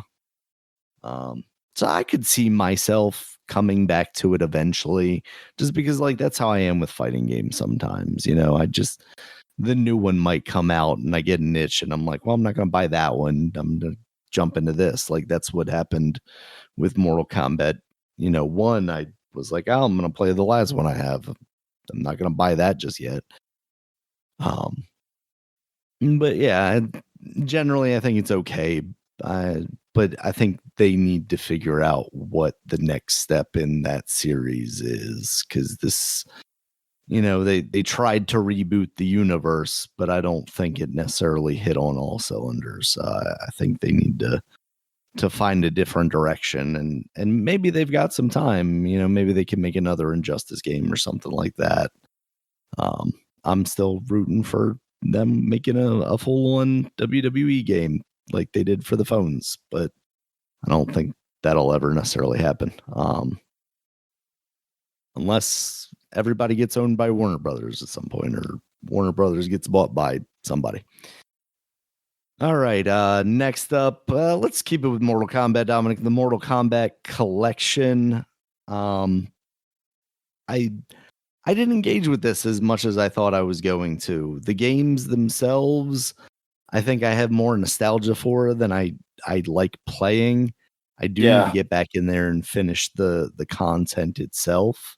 I do like the documentary stuff, but I wish it was a little more interactive and played into the like, hey, this happened, and then you jump into the game and you experience that. Yeah, And then exactly. you jump in and out instead of it just being like this timeline that you have to read and do that with. And then Keeper, I'd mentioned that earlier, is kind of a disappointment. There are definitely aspects of that game that I really enjoyed. I think visually it's a fantastic looking game. There is some gameplay stuff in there when they switch it up from you just being a lighthouse with legs, that I found very engaging, but it's just too few and far between.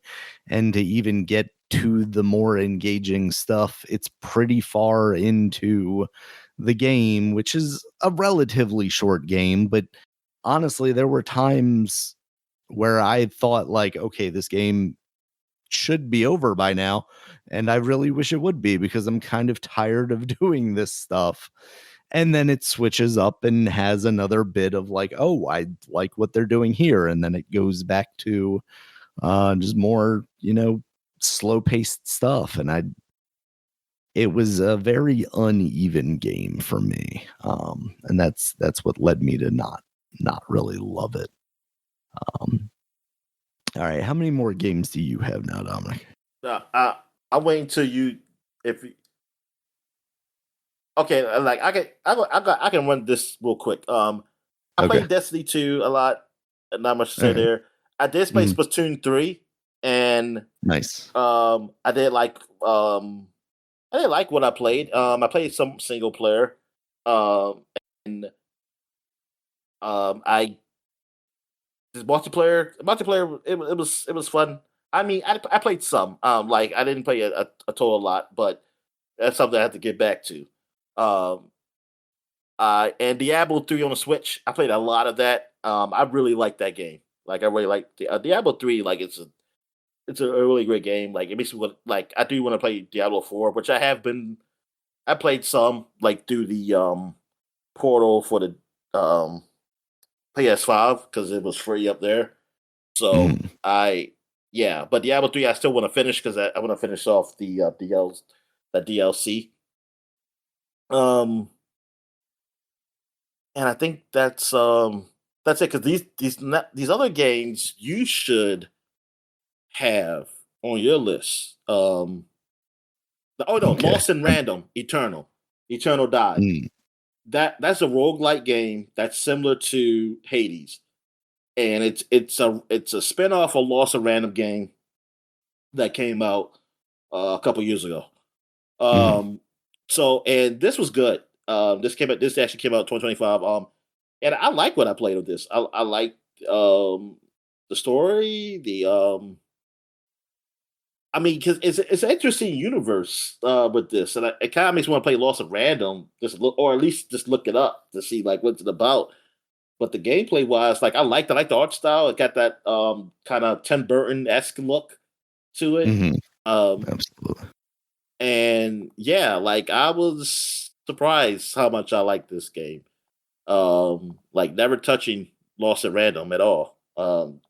And like, cause that was more of an action game. I think a 3D action platformer or something.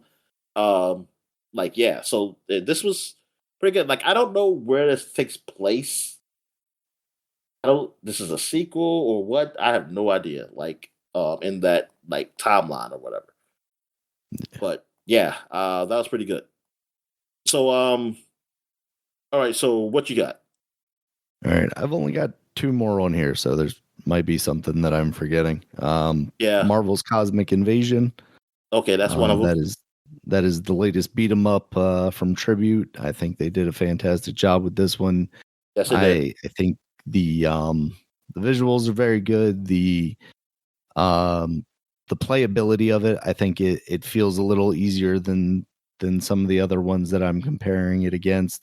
The difficulty is definitely ramped up, and I think that's kind of how I ended up pushing off of it, just because it was like, oh, I got to this boss and now I can't beat him, and now I'm kind of done for the night, so I guess I got to come back to this at another point in time. But it's definitely a game, again, on my short list to come back to. It's not a long game, is my understanding, so I think I can definitely push through and finish that. I like what they do with all the characters. They got good voice work in there. I like that they have, you can play as any character you want, but they also have specific goals for characters that make more sense in the campaign that they've set up effectively. And yeah, I think just generally coming off of that game, very positive. All right, yeah, it was pretty good, man. I like it. I mean, there's not much more I can say about that game. It like what you said. But it, as far as the beat 'em ups go, like the other two, which is the Ninja Turtles and the Streets of Rage, I I have to play some more of this. I think I still like Turtles better than this. Streets of Rage I like better than both, like the best one for me. Than that's but this is but this is still good. Like this is still fun. It still gives me that nostalgic feel of beat 'em ups, man. But really but new, you know. Yeah. And I kind of wish the Double Dragon would go that route. I mean, I hope the next Double Dragon is good. I mean, the look of it is not really doing it for me, but maybe it feels better. I'm playing it. All right. You say you got two more. So what's your other one? And my other one is Metroid Prime for Beyond. Yeah, you forgot again. Okay. I've talked endlessly about this game. Huge disappointment. Visually, I think it's pretty good. It's probably one of the best looking games on the Switch. Switch 2 as far as Nintendo games. But just the structure of it is very poor. It feels like, talk about a completely empty open worlds. It was pointless to make this an open world, and maybe at some point they had grander design behind that, and just fell short in execution because of time and money, or jumping between studios or whatnot. But the content that is there is not what I'm looking for in a Metroid game, despite the fact that I will constantly talk about like wanting more linear experiences, and part of why I probably was able to get through this game so quickly was because it was a more linear experience. But that's not what is a Metroid game to me. I expect to kind of butt my head up against things sometimes, and in this there was nothing really. The occasional thing where it just didn't really make sense, I did find myself looking up, but that was mostly just because I didn't want to explore this world. It gave me no reason to. And despite what a lot of people thought coming into it, as far as like these characters, these NPCs around Samus, like they're going to ruin the game, that they were perfectly fine for the most part, outside of Samus's actual interactions with them and then how they affected gameplay. I thought from a character's perspective, I thought they were relatively well done. They had good voice acting. They looked very good, from a rendering standpoint. But there are just so many pieces of this that are not very Metroid to me that it was a pretty big disappointment. All right, so what's the game, Dominic? Okay, and now that I think about it, I don't think you actually played it, honestly. Okay, but it's Dispatch. Oh yeah, no, I didn't. I still haven't gotten around to playing it. Yeah. You just I watched the entire thing. I haven't played it though. Yeah. Yeah, Dispatch. I played some of that last year. And I honestly, like last year, I didn't really get that far. I only played the first episode.